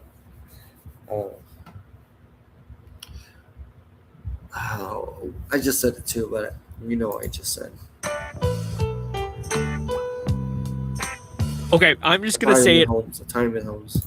right now. The television theory is the best SpongeBob theory I have ever made. Like it's not even close. If you were to ask me if any of my theories were actually intended by the creators, I'd definitely say the television theory. There is just so much evidence that this was actually planned from the start, and now 3 years later, there's a movie that's directly confirming it. This theory literally changes everything about this show, and it's so big that I end up using it in almost all of my future theories, and I've got a bunch of new television theory-related discoveries inside of the coming mini-theories too. Speaking of which, Spooky, scary skeletons and shivers down your spine. so there's this viral image that's gone around the internet that points out a really funny detail about this show. There seems to be a frightening number of miniature dead human skeletons in SpongeBob. And it's a really funny observation, but it's also really strange because why are there a bunch of mini dead human skeletons in SpongeBob? Like, the animators already have a generic design for a fish skeleton. Why are they going out of their way to make these human skeletons? They're obviously much more detailed and harder to draw. And this is something we see in both early and modern SpongeBob. Well, I think the television theory actually provides a pretty good explanation for this. We know there's tons of human scuba divers secretly filming the show, and it even looks like some of them are fish-sized. And we know there is shrinking technology in this show. So, like I've already said, I think it's fair to assume that humans shrunk themselves down to better film these characters undetected. Which explains why we see so many tiny human skeletons. They're the crew members who sadly passed away during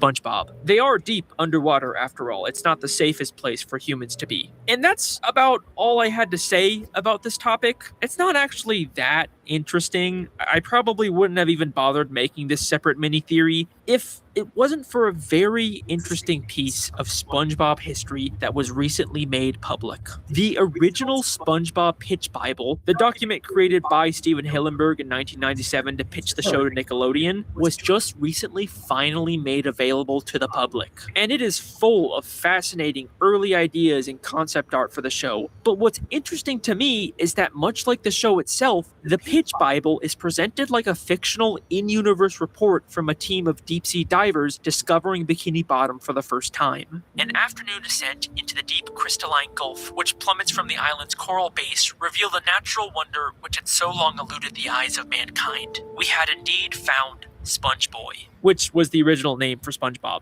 There before us, glistening in the glow of our dive lamps, sat a submerged treasure unlike any other in the world. We were afforded a first-hand glimpse into the character of Sponge Boy and his world. It's crazy that even the pitch Bible for this show has lore. If this doesn't prove the television theory, I don't know what does. But there's something in this Bible that I always thought was a little strange. On page 12, there's a dedication section. It describes one of the first expeditions to Bikini Bottom taken by a deep-sea diver named Bucky Leavitt, using a new and untested diving suit, which ultimately imploded from the undersea pressures. Bucky died.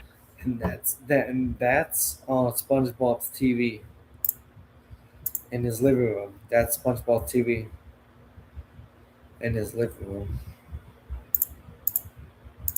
Making the only known map of Bikini Bottom. It is to Bucky and his pioneer spirit that we dedicate this research. It's kind of a strange thing. He seems to be inspired by Benjamin Leavitt, the inventor of the suit shown in this photo, but there's no record of him ever dying during an expedition. So it seems like this story about Bucky was completely made up just to add more lore to the show. So it then begs the question, if he is a character in this universe, where is Bucky's body? Well, could he possibly be one of the humans? Well, he's not in SpongeBob universe, but he died. But he's died a long time ago, and it's in SpongeBob's dining room, living room, and SpongeBob always watching every single time it was on the TV. Skeletons we've seen throughout the show? Well, we know Bucky died in his old prototype diving suit, so I think his body would probably still be inside of it. So the real question is, do we know of any diving suits in Bikini Bottom? And yes, we do. We see it almost every episode. Right there, right here. Here is Bucky's diving suit. It's SpongeBob's TV the whole time.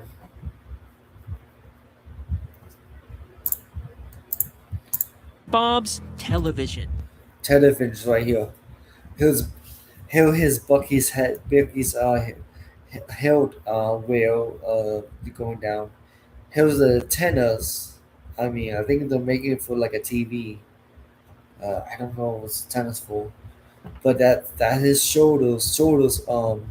That is like his Okay, when you put on, let me get this right. Diamond Gale put all over his head, his chest piece, and here his both shoulder pads, whatever pads, if you want to call it pads, and his neck, and you can feel it, and his heels goes like in the bubbles. I think goes bubbles with his like I don't know, and his shield is like the eyes and the mouth. And then there's a tube connect to that to the all the way to the air up to the surface. It was heavy anyway. And that's tennis like a TV, and it's probably like a TV too. Here's just like a TV, but that's the head. Here's the head. Here's the neck, and here's the shoulders and the chest and the back. SpongeBob's TV is clearly supposed to be an old diving suit helmet. Just like kind of close to Frenchie's, kind of, but different than Frenchie's helmet. It's a little bit different than Frenchie's helmet. It's the same. It's the color is the same. Everything the same to Frenchie's helmet. But the design is different. Helmet, but it's strange because it's so small compared to diving suits we've seen worn by other humans. That is Frenchie. Different, so different. And this was round. The other one he has in the living room It's a square box. So either this Yeah, a diving square box and it's a TV with antennas and a plug. suit is Plug in. from a shrunken human, or it's been compressed down to a smaller size by the pressures of the sea, just like Bucky's. That's true. Every time divers go down to the sea, the pressure of the pressure of the weight, just like the pressures of weight of the sea. When skyward swimming down and checks on the sprawl and checking no creatures or fish, mutated fish or just regular fish or like new species of fish. So they're getting down like dark corners or dark places, and they'll feel like the more you go down there under the sea, underwater, it feels more pressure. I think Bucky died from the pressure um, to the abyss of the ocean, down to the ocean of the floor levels. We even see SpongeBob's TV design was a part of the original pitch Bible. I think there's a very good chance that this is supposed to be at least the head of Bucky Leavitt. I think every time SpongeBob is watching TV, he's actually staring directly at a dead human skull. And if you don't believe me, in Season 10's Whirly Brain, SpongeBob and Patrick fight over the TV and actually pull it apart. And for the very first time ever, we get a look inside. Oh, see that? You see it? Hold on. Whirly Brain, SpongeBob and Patrick fight over the TV and actually pull it apart. And for the I saw a human skull inside. very first time ever, we get that's actually that's Bucky's human skull inside. a look inside. I know it was a cartoon. I mean, but see a human skull, and here was all the wiring. It's an extremely fast moment, but if you go frame by frame, you'll see right here that inside of SpongeBob's TV is what looks. That's the human skull of Bucky, and all this wires and bolts and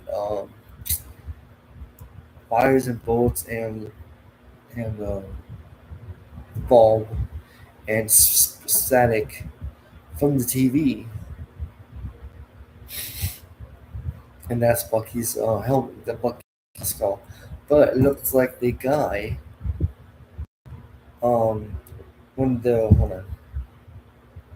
looks like the guy. We see it almost every episode. SpongeBob's television. SpongeBob's TV is clearly supposed to be an old diving suit helmet, but it's strange because it's so small compared to diving suits we've seen worn by other humans. So either this diving suit is from a shrunken human, or it's been compressed down to a smaller size by the pressures of the That's also true. sea, just like Bucky's. We even see SpongeBob's TV design was a part of the original pitch Bible. I think there's a very good chance that this is supposed to be at least the head of Bucky Leavitt. I think every time SpongeBob is watching TV, he's actually staring directly at a dead human skull. And if you don't believe me, in Season 10's Whirly Brain, SpongeBob and Patrick fight over the TV and actually pull it apart. And for the very first time ever, we get a look inside. So this was the picture of a fish. We probably see at Krusty Krabs or at the mall or at anywhere in Bikini Bottom. That's probably the skull of him. But look at the way it's designed. It's an extremely fast moment, but if you go frame by frame, you'll see. Okay, that's a human skull, and the fish skull is different than a human skull. That inside of SpongeBob's TV is what looks like a human skull. And that is Skeleton Theory. Rest in peace, Bucky. Playing on iPhone? Now you can play Unlocked on PC with Google Play Games. Unlock bigger screens and better controls for even sweeter battles. Go play on PC with... This is Pop Doc's a secret. This is not Mrs. Puff. You may think she's just SpongeBob's boating teacher, but you'd be very, very wrong. For years, she's been running from her dark and mysterious past, but it's finally caught up to her. And behind it all is a mastermind who's been secretly controlling her life and psychologically torturing her. If you guys thought my last two theories were mind-blowing, get ready for my biggest conspiracy yet. This is the Mrs. Puff theory. Now, a lot of people have been asking, Alex, how do you come up with these crazy conspiracy theories? Well, I always start these theories by looking for the moments in the show that seem to be implying more than they're letting on. Like I've said before, SpongeBob is a weird show with lots of abstract humor, but I can usually understand the intent the writers had behind a weird joke. But then there's stuff like this. I hope I still remember how to do this. Yeah. And it's so confusing and weird that it feels like the writers are trying to imply something beyond just weirdness for the sake of comedy. And nowhere in the show is there more of these moments than with Mrs. Puff. And once I started looking into it, it led me down the deepest rabbit hole I've ever seen from this show. So, let's begin.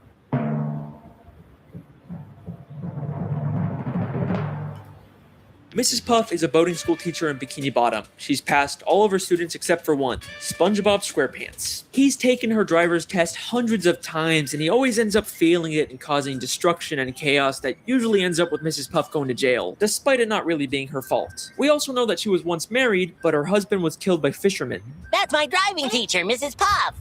Mrs. Puff? Oh, she's married. Oh no, Mr. Krabs. She's single. Then what happened to Mr. Puff? She doesn't like to talk about it. Throughout the show, there are moments like this that seem to be hinting at her having a dark, mysterious past. And in Season 2, Episode 10, No Free Rides, we get the biggest clue about who Mrs. Puff really is. After SpongeBob fails the driving test yet again, Mrs. Puff has just had it with him and ends up just giving up and giving him his license even though he never really passed. She quickly realizes that this is a horrible idea and he'll probably end up destroying the entire town.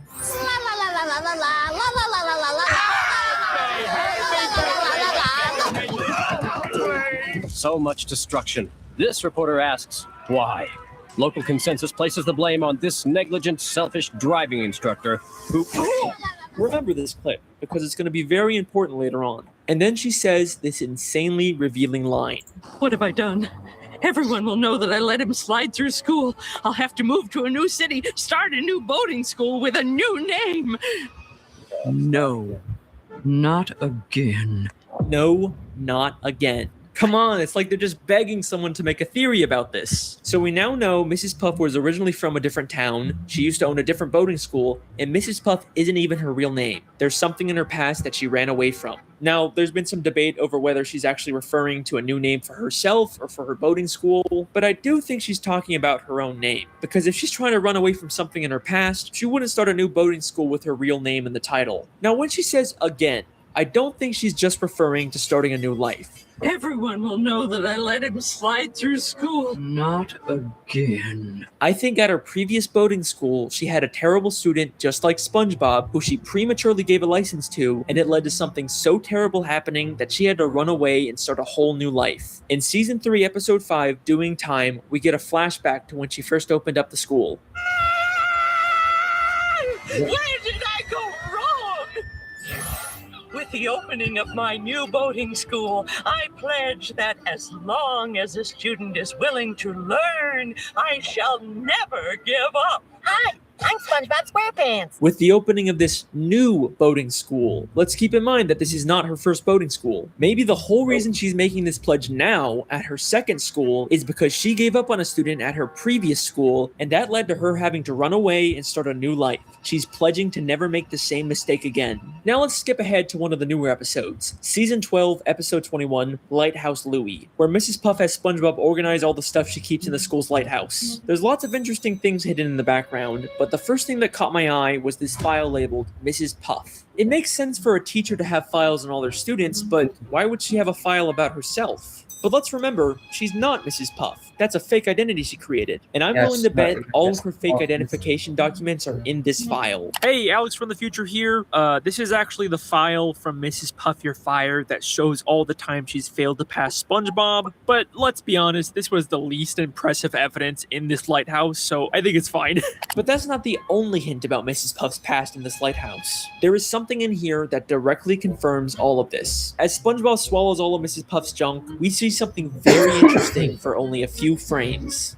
Deranged boat teacher makes getaway. 10 seasons later, and the creators are still hiding stuff about Mrs. Puff fleeing her old life. It might not look like it at first, but we actually get a ton of new information from this newspaper. This is from the New Kelp Post, which tells us Mrs. Puff originally lived in New Kelp City. Then there's a caption that reads, "Distracts authorities with balloon animals." And do you remember that clip from the beginning? I hope I still remember how to do this.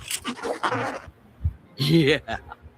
So whenever Mrs. Puff makes a getaway or commits a crime, she leaves behind a balloon animal to distract the police. I'm telling you guys, these writers don't just do stuff randomly. They have reasons for everything. Okay, so before we move on, let me talk about this newspaper. This was by far the most direct, unambiguous piece of evidence the show has ever given us for a theory, and I have never found anything else like it in the entire show. It's the white whale of SpongeBob theory evidence.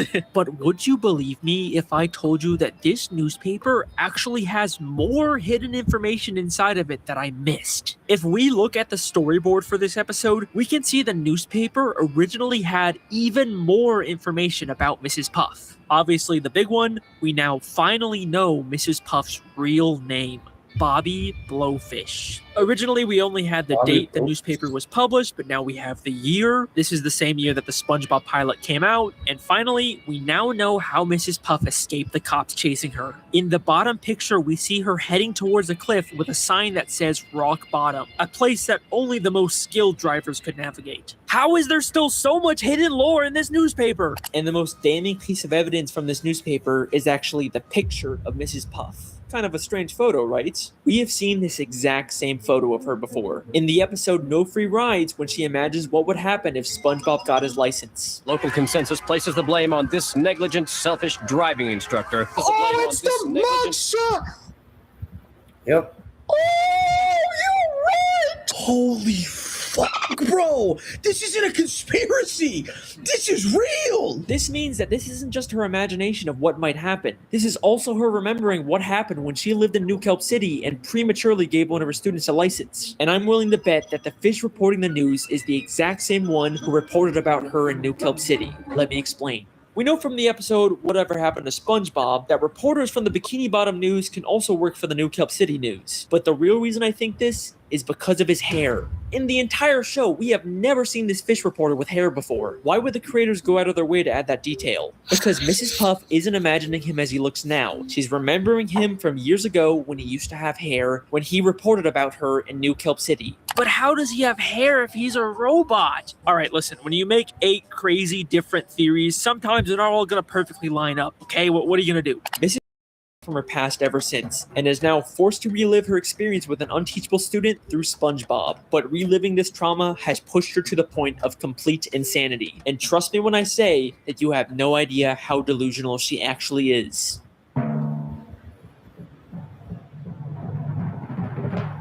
Another running gag throughout the series is Mrs. Puff's occasional nervous breakdowns or moments of insanity because of SpongeBob, and they get more severe as the show continues. At first, she did care for SpongeBob, but in the newer episodes, she literally tries to kill SpongeBob just to get him out of her life. Even SpongeBob just walking up to her gives her severe PTSD. Hi, Mrs. Puff. Hit the brakes! SpongeBob! Watch the tree!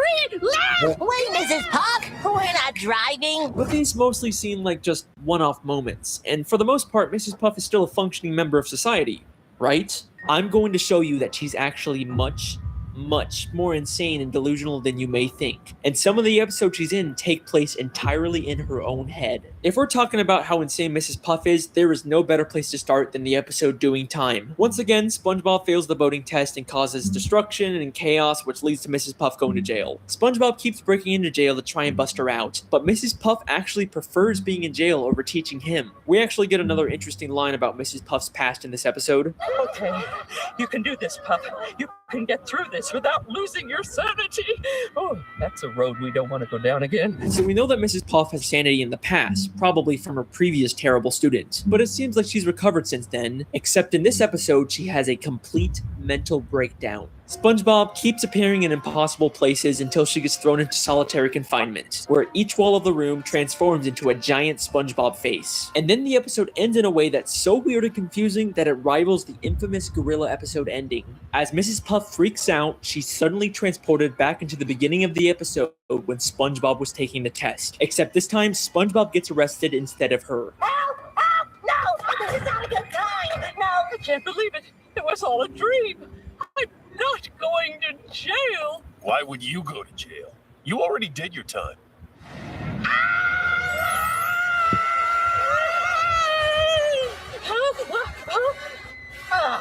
Forget it. So what's really going on in this episode? Was the ending all in her head? Is Mrs. Puff just caught in an endless loop? I think this entire episode is inside of Mrs. Puff's head, and she's actually on the outside the whole time, but she's been imagining herself inside of prison. I can explain. Listen closely to what the police officer tells Mrs. Puff. I'm not going to jail! Why would you go to jail? You already did your time.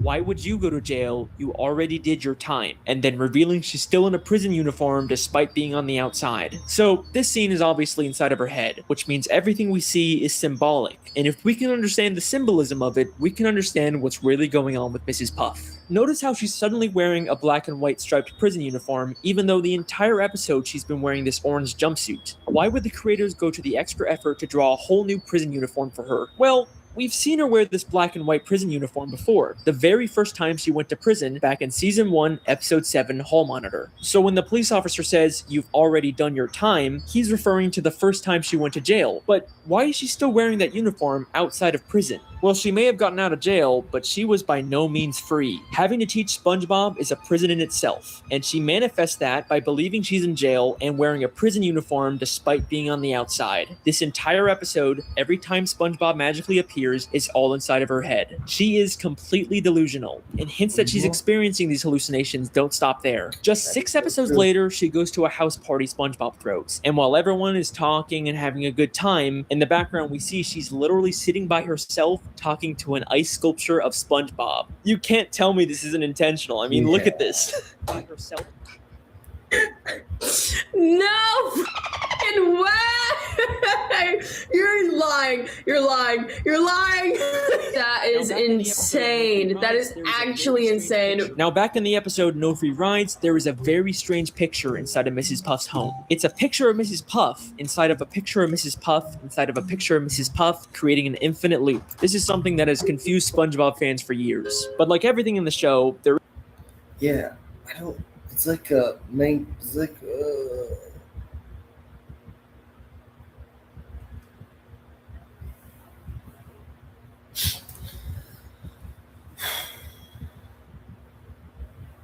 Like you're watching like a TikTok or like you're watching a video and it just starts normal, but it's like going like zooms in and the exact same thing. It's just like a matrix, like the Matrix, like a Matrix actually. Why I said that 3 times? That's good. Just like the Matrix. And I said it 4 times. There is a reason for it being there. One of the SpongeBob storyboard artists actually called it the biggest mystery in the entire show. If you think about it, this is just like the end of Doing Time, where she's stuck in an infinite loop of SpongeBob failing the driving test. Because it's all symbolic of what her life is, just an endless cycle of SpongeBob taking the test and failing, and no matter what she does to try and escape, she always ends up back in the same place at the end of the episode. So this picture is another symbolic manifestation of what she's feeling. We even see another one of these pictures all the way in season 9, episode 5, Bumper to Bumper. And hey, we got another one in season 13, Potato Puff. This is something that the show is consistently alluding to. Mrs. Puff is an unreliable narrator, and anything we see with her could potentially all be inside of her own head. In fact, I believe I found another episode that takes place inside of her head. In season 9, episode 17, SpongeBob Long Pants, SpongeBob goes to a different boating instructor and actually gets his license. But as soon as he does, we briefly cut to Mrs. Puff waking up. You pass. I finally got my driver's license. Lock your doors, bar your window. But if she wakes up, it is nighttime. And when SpongeBob get his license, it's daytime. See what I'm saying? I was just gonna say it too. But it's the one he. So it's on his. So it's inside her mind every time. It's the end of the world! Now, this seems like it's probably just a throwaway gag where Mrs. Puff somehow senses that SpongeBob got just a gag his license, and it causes her to wake up and freak out. You know, it's a good bit. At night, not in the morning, no afternoon, or morning after, or that in the morning, or after, or the moon, or whatever. Probably in the morning, probably she wakes up, but this is nighttime. Funny, but I have a question. If the joke is that she's supposed to be waking up at the exact time SpongeBob gets his license, how come she and SpongeBob clearly gets his license during the day? Because this entire episode actually takes place inside of Mrs. And this is the only part of the episode. True. She's very delusional. She's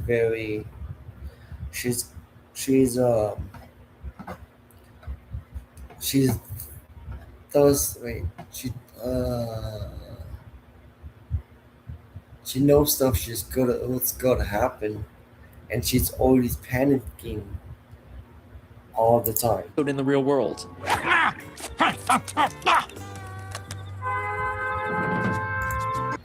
Yep, it's nighttime. That earlier was daytime, this nighttime. She has everything. She has everything ready. Even is that? It can't be. Is that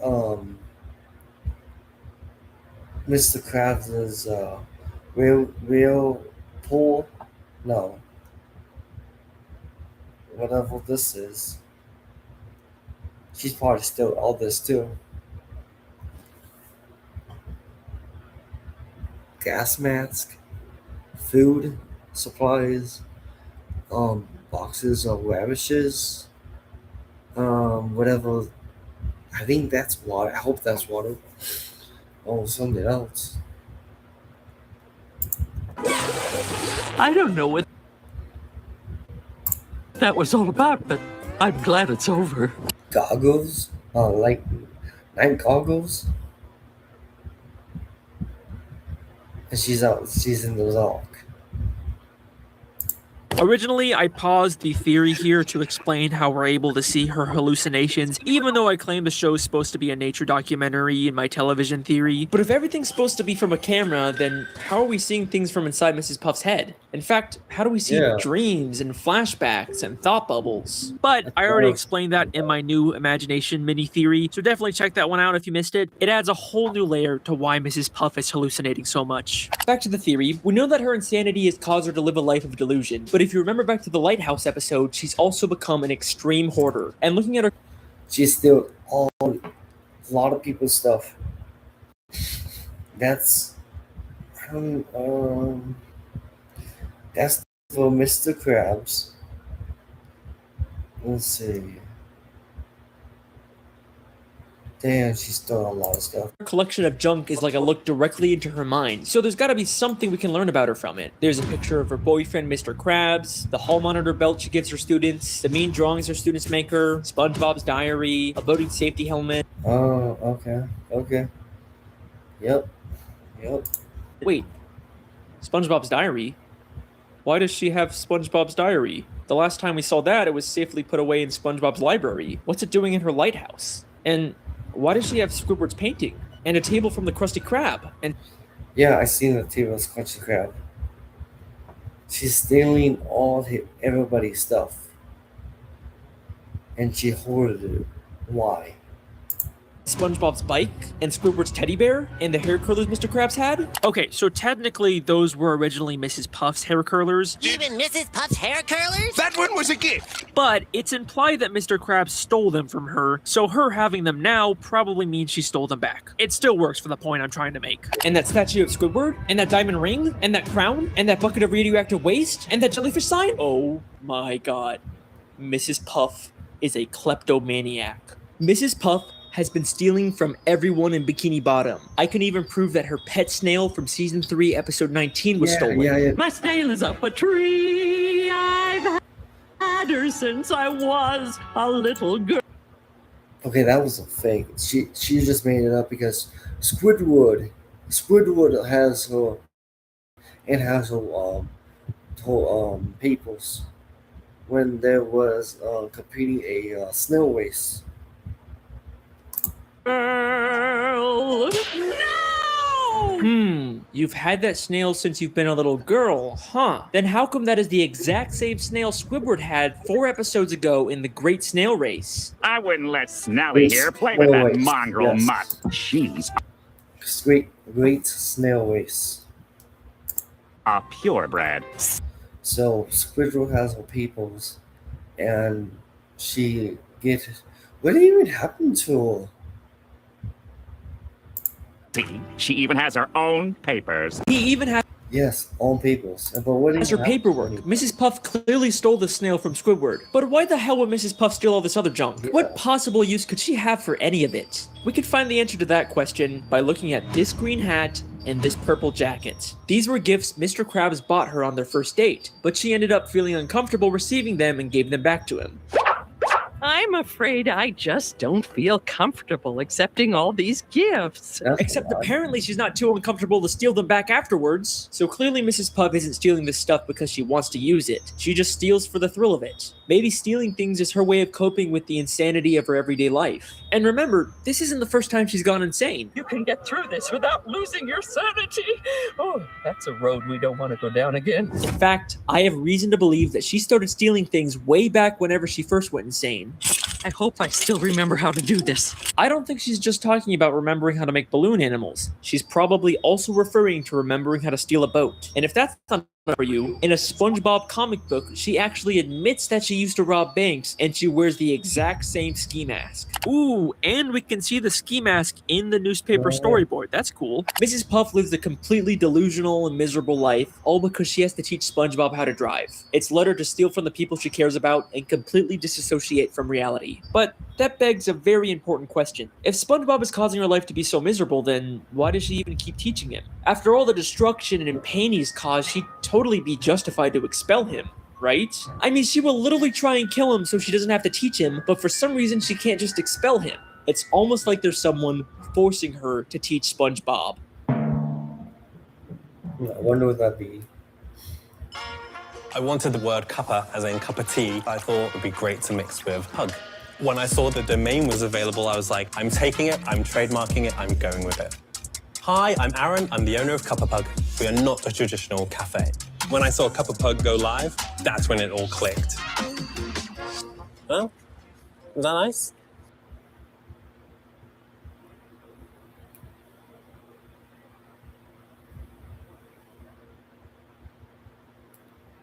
I would get clients actually bringing up Framer in our sales calls. They would say, have you heard of Framer? Can you build in Framer? I've seen these Framer websites. Like, can you do one like this?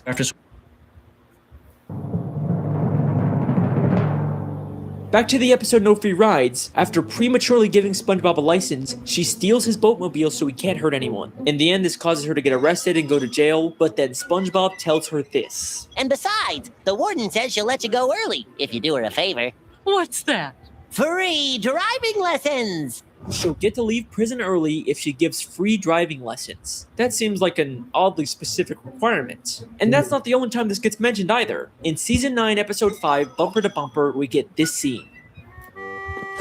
If only SpongeBob could pass his boating test, he'd be out of my life once and for all. Unfortunately, I keep getting reminded of the consequences if I get too angry with the little nuisance. Consequences? Are you telling me that if she refuses to teach SpongeBob specifically, she'll be violating her parole and get sent back to jail? Why does the prison even care if Mrs. Puff teaches SpongeBob? Is it just part of some weird community service? weird. But things start to get really suspicious at the end of Season 7, Episode 5, Summer Job. Once again, Mrs. Puff ends up in jail, but this time she's forced to go to a prison boating school. Oh, wow! A driver's education class! Good day, class! I must be having a nightmare! What's he doing here? Dear Mrs. Puff, I'm following in your footsteps and got a job as a driver's ed teacher for the summer. Who in their right mind would hire SpongeBob to do this after he's literally destroyed the city countless times while driving? Is this just another one of Mrs. Puff's delusions? Or is the prison intentionally forcing her to be around SpongeBob just to torture her? I mean, look at the way the guard forces her to sit there and listen to him. Get me out of here! Ow! And look at that evil smile he has as he watches her endure this torture. There is something very strange going on with this prison. Then, in Season 10, Episode 8, The Getaway, Mrs. Puff meets a criminal named Dorsal Dan and starts to get romantic feelings for him. This is also while she's still dating Mr. Krabs. Shame on you, Mrs. Puff. At the end of the episode, they both accidentally land in prison, and the warden puts him in solitary confinement. Warden, I found this one pulling up outside the prison. Dorsal Dan, the notorious getaway driver. Toss him the clink. I'll wait for you, my little tenderfoot. She says tenderfoot here, by the way, because he was really good at driving. A lot of people thought she said something else. In or out of jail, this prison will stop at nothing to make sure she is alone and miserable. But why? Who's behind all of this? Why would anyone care this much about torturing Mrs. Puff? Who's the mastermind pulling the strings? Well, maybe it has something to do with her old life in New Kelp City. Maybe she crossed someone and they've been plotting their revenge ever since. But I've looked in every single frame of New Kelp City, and there is nothing connecting it back to the prison. I've looked literally everywhere, and there's not a single person from the city that has anything to do with Mrs. Puff. Oh, wait. Well, I mean, maybe except for the literal warden of the prison she's being kept in. He may be hiding slightly off screen, but that is clearly the same warden of the Bikini Bottom prison. And this isn't some random background character that the show reuses all the time. He is a very distinct character. You can call me out on the Squilliam video all you want, but not this time. I've got some new thoughts on this mastermind warden theory, but I'll save them for the next mini theory. Oh, wait a second. If the warden was originally from New Kelp City, then he'd probably know about Mrs. Puff's dark past and her true identity. So why hasn't he exposed her? He's just kept quiet about the fact that one of his inmates is living a completely false identity. She'd probably even get more prison time when they find out who she really is, so why hasn't he said anything? This is where things get very interesting. So, we know Mrs. Puff prematurely gave a student at her original boating school a license, and that led to them causing chaos and destruction. Maybe this student accidentally did something terrible to the warden, and he's blamed Mrs. Puff ever since. Whatever happened was so terrible that it caused him to move to Bikini Bottom and get a job as the warden of the town's prison. And to his surprise, he finds out that one of his inmates is actually the person he blames for that terrible thing happening. This works out perfectly for him. He can finally get his revenge on Mrs. Puff by making her life miserable. All he has to do is reveal her dark secret, and she'll be stuck in jail for much longer. Except for one small issue with his plan. Mrs. Puff actually likes being in prison. One day down, 2,528 to go. Oh, that's just shy of 4 years without SpongeBob. I'm going to enjoy this. So, he comes up with a new plan. Keep Mrs. Puff secret and let her out of prison early, but only under the condition that she has to teach SpongeBob. He's literally turning her normal life into a prison. And he makes sure going back to prison to avoid SpongeBob isn't even an option for her anymore, because he'll make sure that SpongeBob is always in there with her. And he's not going to let her escape and start a new life like she did in New Kelp City. He makes sure to give her an ankle bracelet that doesn't let her leave Bikini Bottom. I can't even leave town without violating my parole. He is the mastermind who's been controlling everything this entire time. All right, gonna interrupt here. The warden that told Mrs. Puff she could leave prison if she gave free driving lessons was actually referred to as a female. And besides, the warden says she'll let you go early if you do her a favor. So that's my bad. That definitely wasn't the same warden. It doesn't ruin my theory, but like I said, I've got some new ideas for this part that I'll talk about later. But guess what?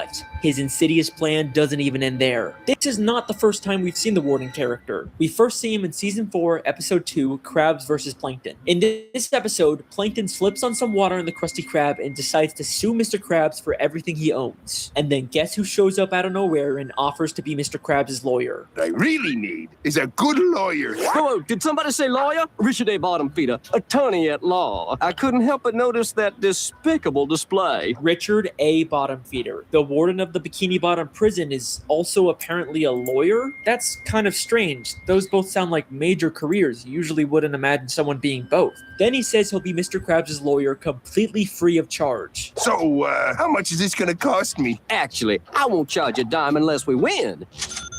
Well, that's awfully generous of you, Richard. All right, a lot of people pointed out that this is actually something lawyers sometimes do, but when you add it up with everything else, it's still kind of suspiciously convenient. That's the point I'm trying to make here. He seems very confident that he can win the case, but right before he goes to court, he slips on some water and says SpongeBob will have to be Mr. Krabs' lawyer now. Oh, this is gonna be a slam dunk. Oh no! Mr. Krabs' lawyer, speak to me! Wrecked with pain, can't move. Looks like you're gonna have to handle this one, son. He tells SpongeBob that he has to represent Mr. Krabs, even though he himself called SpongeBob a liability. Actually, SpongeBob, we won't be needing any testimony from you. Why, you'd be more of a liability than an asset. But it's okay, because apparently all SpongeBob needs to win is inside of Richard's briefcase. Everything you need to win is in this here case. Really? Everything?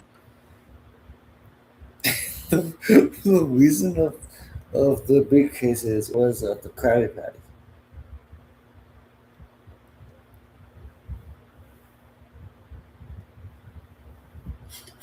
And SpongeBob doesn't know how where's the code. Nothing. SpongeBob even gave it to him. The guy then gave SpongeBob the code. So SpongeBob's trying to figure out the code, the compilation, and whenever he slams his fist down, it finally opens. Except when SpongeBob gets to court, he realizes that Richard never gave him the combination to the case. It's all in here. Really? Yep, right in here. Is there a problem? Your lawyer didn't give me the combination. Either Richard A. Bottomfeeder is the worst lawyer in history, or this is all part of his elaborate plan to ruin Mrs. Puff's life. Here's what I think happened. First, he finds out that Mr. Krabs is being sued, and he wants to ensure that Mr. Krabs loses the case because he wants to destroy any chance Mrs. Puff has at finding love. So he pretends to be a lawyer, even offering his services for free, something Mr. Krabs can't resist. He makes Mr. Krabs feel confident that they're going to win the case, and then at the last second, he pretends to get into an accident so he can't represent Mr. Krabs. Instead of finding a real lawyer to replace him, he tells the most incompetent person for the job, SpongeBob, that he has to be Mr. Krabs' lawyer. And he gives him a case that allegedly has all the answers in it without actually giving SpongeBob the combination, setting him up for a total failure in court. Richard A. Bottomfeeder refuses to let anyone get close to Mrs. Puff, not Dorsal Dan and not Mr. Krabs. This guy has squillion levels of hate for Mrs. Puff. But why? What exactly did her previous student do that warrants this much torture? It can't be something as simple as him or his property getting damaged. It has to be something life-changing. Something like losing a loved one because of the student's reckless driving. And I think the show gives us one last hint about who this might have been. All the pictures of Mrs. Puff's house are very meaningful to her. She's got photos of Mr. Krabs, her pet snail, and of course those infinitely looping photos that told us so much about her mental state. But there is one more photo in this house that might be the key to this entire conspiracy. In Season 12, Episode 14, Plankton's Old Chum, we see a photo of someone we've never seen before on Mrs. Puff's wall. There's some surprising similarities between this character and Richard. The green color, the red bow tie, the overall fancy, serious appearance. It clearly clearly isn't the same person, but maybe this is someone related to Richard, like a father, a son, or a brother that Mrs. Puff's former student killed. And the reason she keeps a photo of him up is to have a permanent reminder to never make the same mistake of giving someone a license who doesn't deserve it.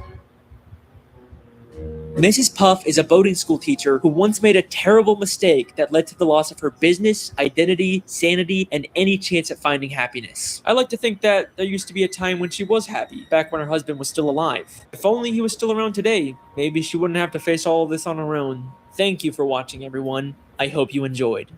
Is what I would say if I was done, except her husband is still alive. Wait, what? In the SpongeBob movie, SpongeBob and Patrick travel to a gift shop in Bale City that's full of dead fish turned into knickknacks and ornaments. Except they end up setting off the smoke detector, which activates the sprinkler system and brings all the dead fish back to life, including a very familiar looking pufferfish hanging from the ceiling. Mr. Puff is alive. Well, wait a second. If he's alive and he escaped, then why hasn't he gone back to Mrs. Puff? Why is she still alone? Because remember, she ran away from their home in New Kelp City and started a new identity. So sadly, Mr. Puff has no way of finding her. The tragedy of Mrs. Puff's story is that her happiness is just a city away, but she can never even leave town because that would violate her parole. Richard A. Bottom-feeder probably even knows her husband is alive and is making sure they're never reunited. As the name says, Richard really is a bottom-feeder.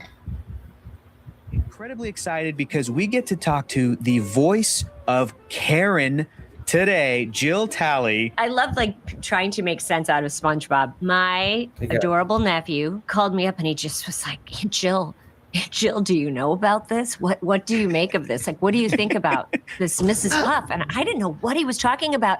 It was like a fever dream because I wasn't aware of all the conspiracy stuff. So all I'm hearing on the phone is criminal, past clues. And I'm going, what is he talking about? I said, I'm going to look into it, Frankie. So then I went online and I started looking at it and it was fascinating. Wow. I was in. I was going, I want to know too. I mean, I'm gonna keep going through and then I'm gonna stop after this.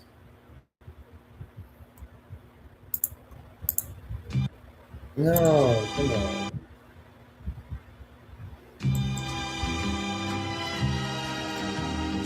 So, the Mrs. Puff theory. I guess maybe a few people might have watched this one. Yeah, so this is the one that really took off, and for good reason. It's really the one theory where the creators just straight up unambiguously hand us the lore. You know, as opposed to the usual vague details and Easter eggs that may or may not be hinting at something. But how does it hold up now? Well, you might be surprised to hear that I'd probably only put it in 4th place. I think the first 2/3 are really strong and it could have been one of my best theories, but then I kind of go on this weird tangent in the 3rd part with this random background warden character with a bunch of assumptions and a kind of weak final connection to this vaguely similar picture. I think I just really wanted to give this theory more of a sense of closure and a final big twist, but that ultimately made it feel kind of forced in the end. But I have since ended up coming up with so many new ideas and discoveries for this theory that I decided to just make the next mini theory just a straight up Mrs. Puff Part 2. So if we pretend like this new stuff was always part of the theory, I think I'll bump it up to 2nd place where it rightfully belongs. So without further ado, here is the Mrs. Puff theory Part 2.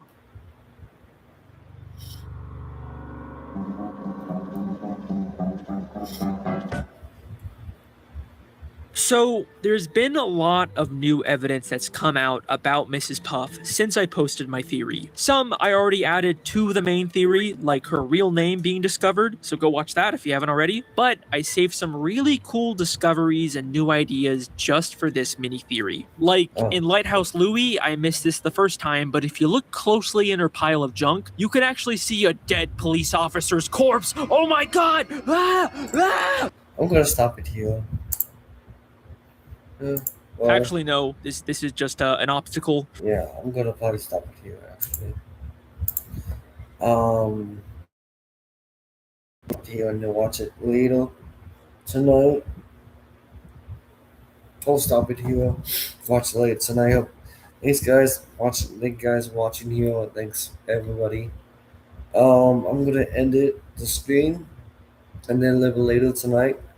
For part two, watching it for part two, and then we're gonna be probably part three, part four, and part five, probably.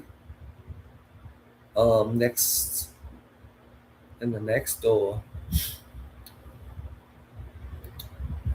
But thank you for watching. Thanks guys so much. Okay guys.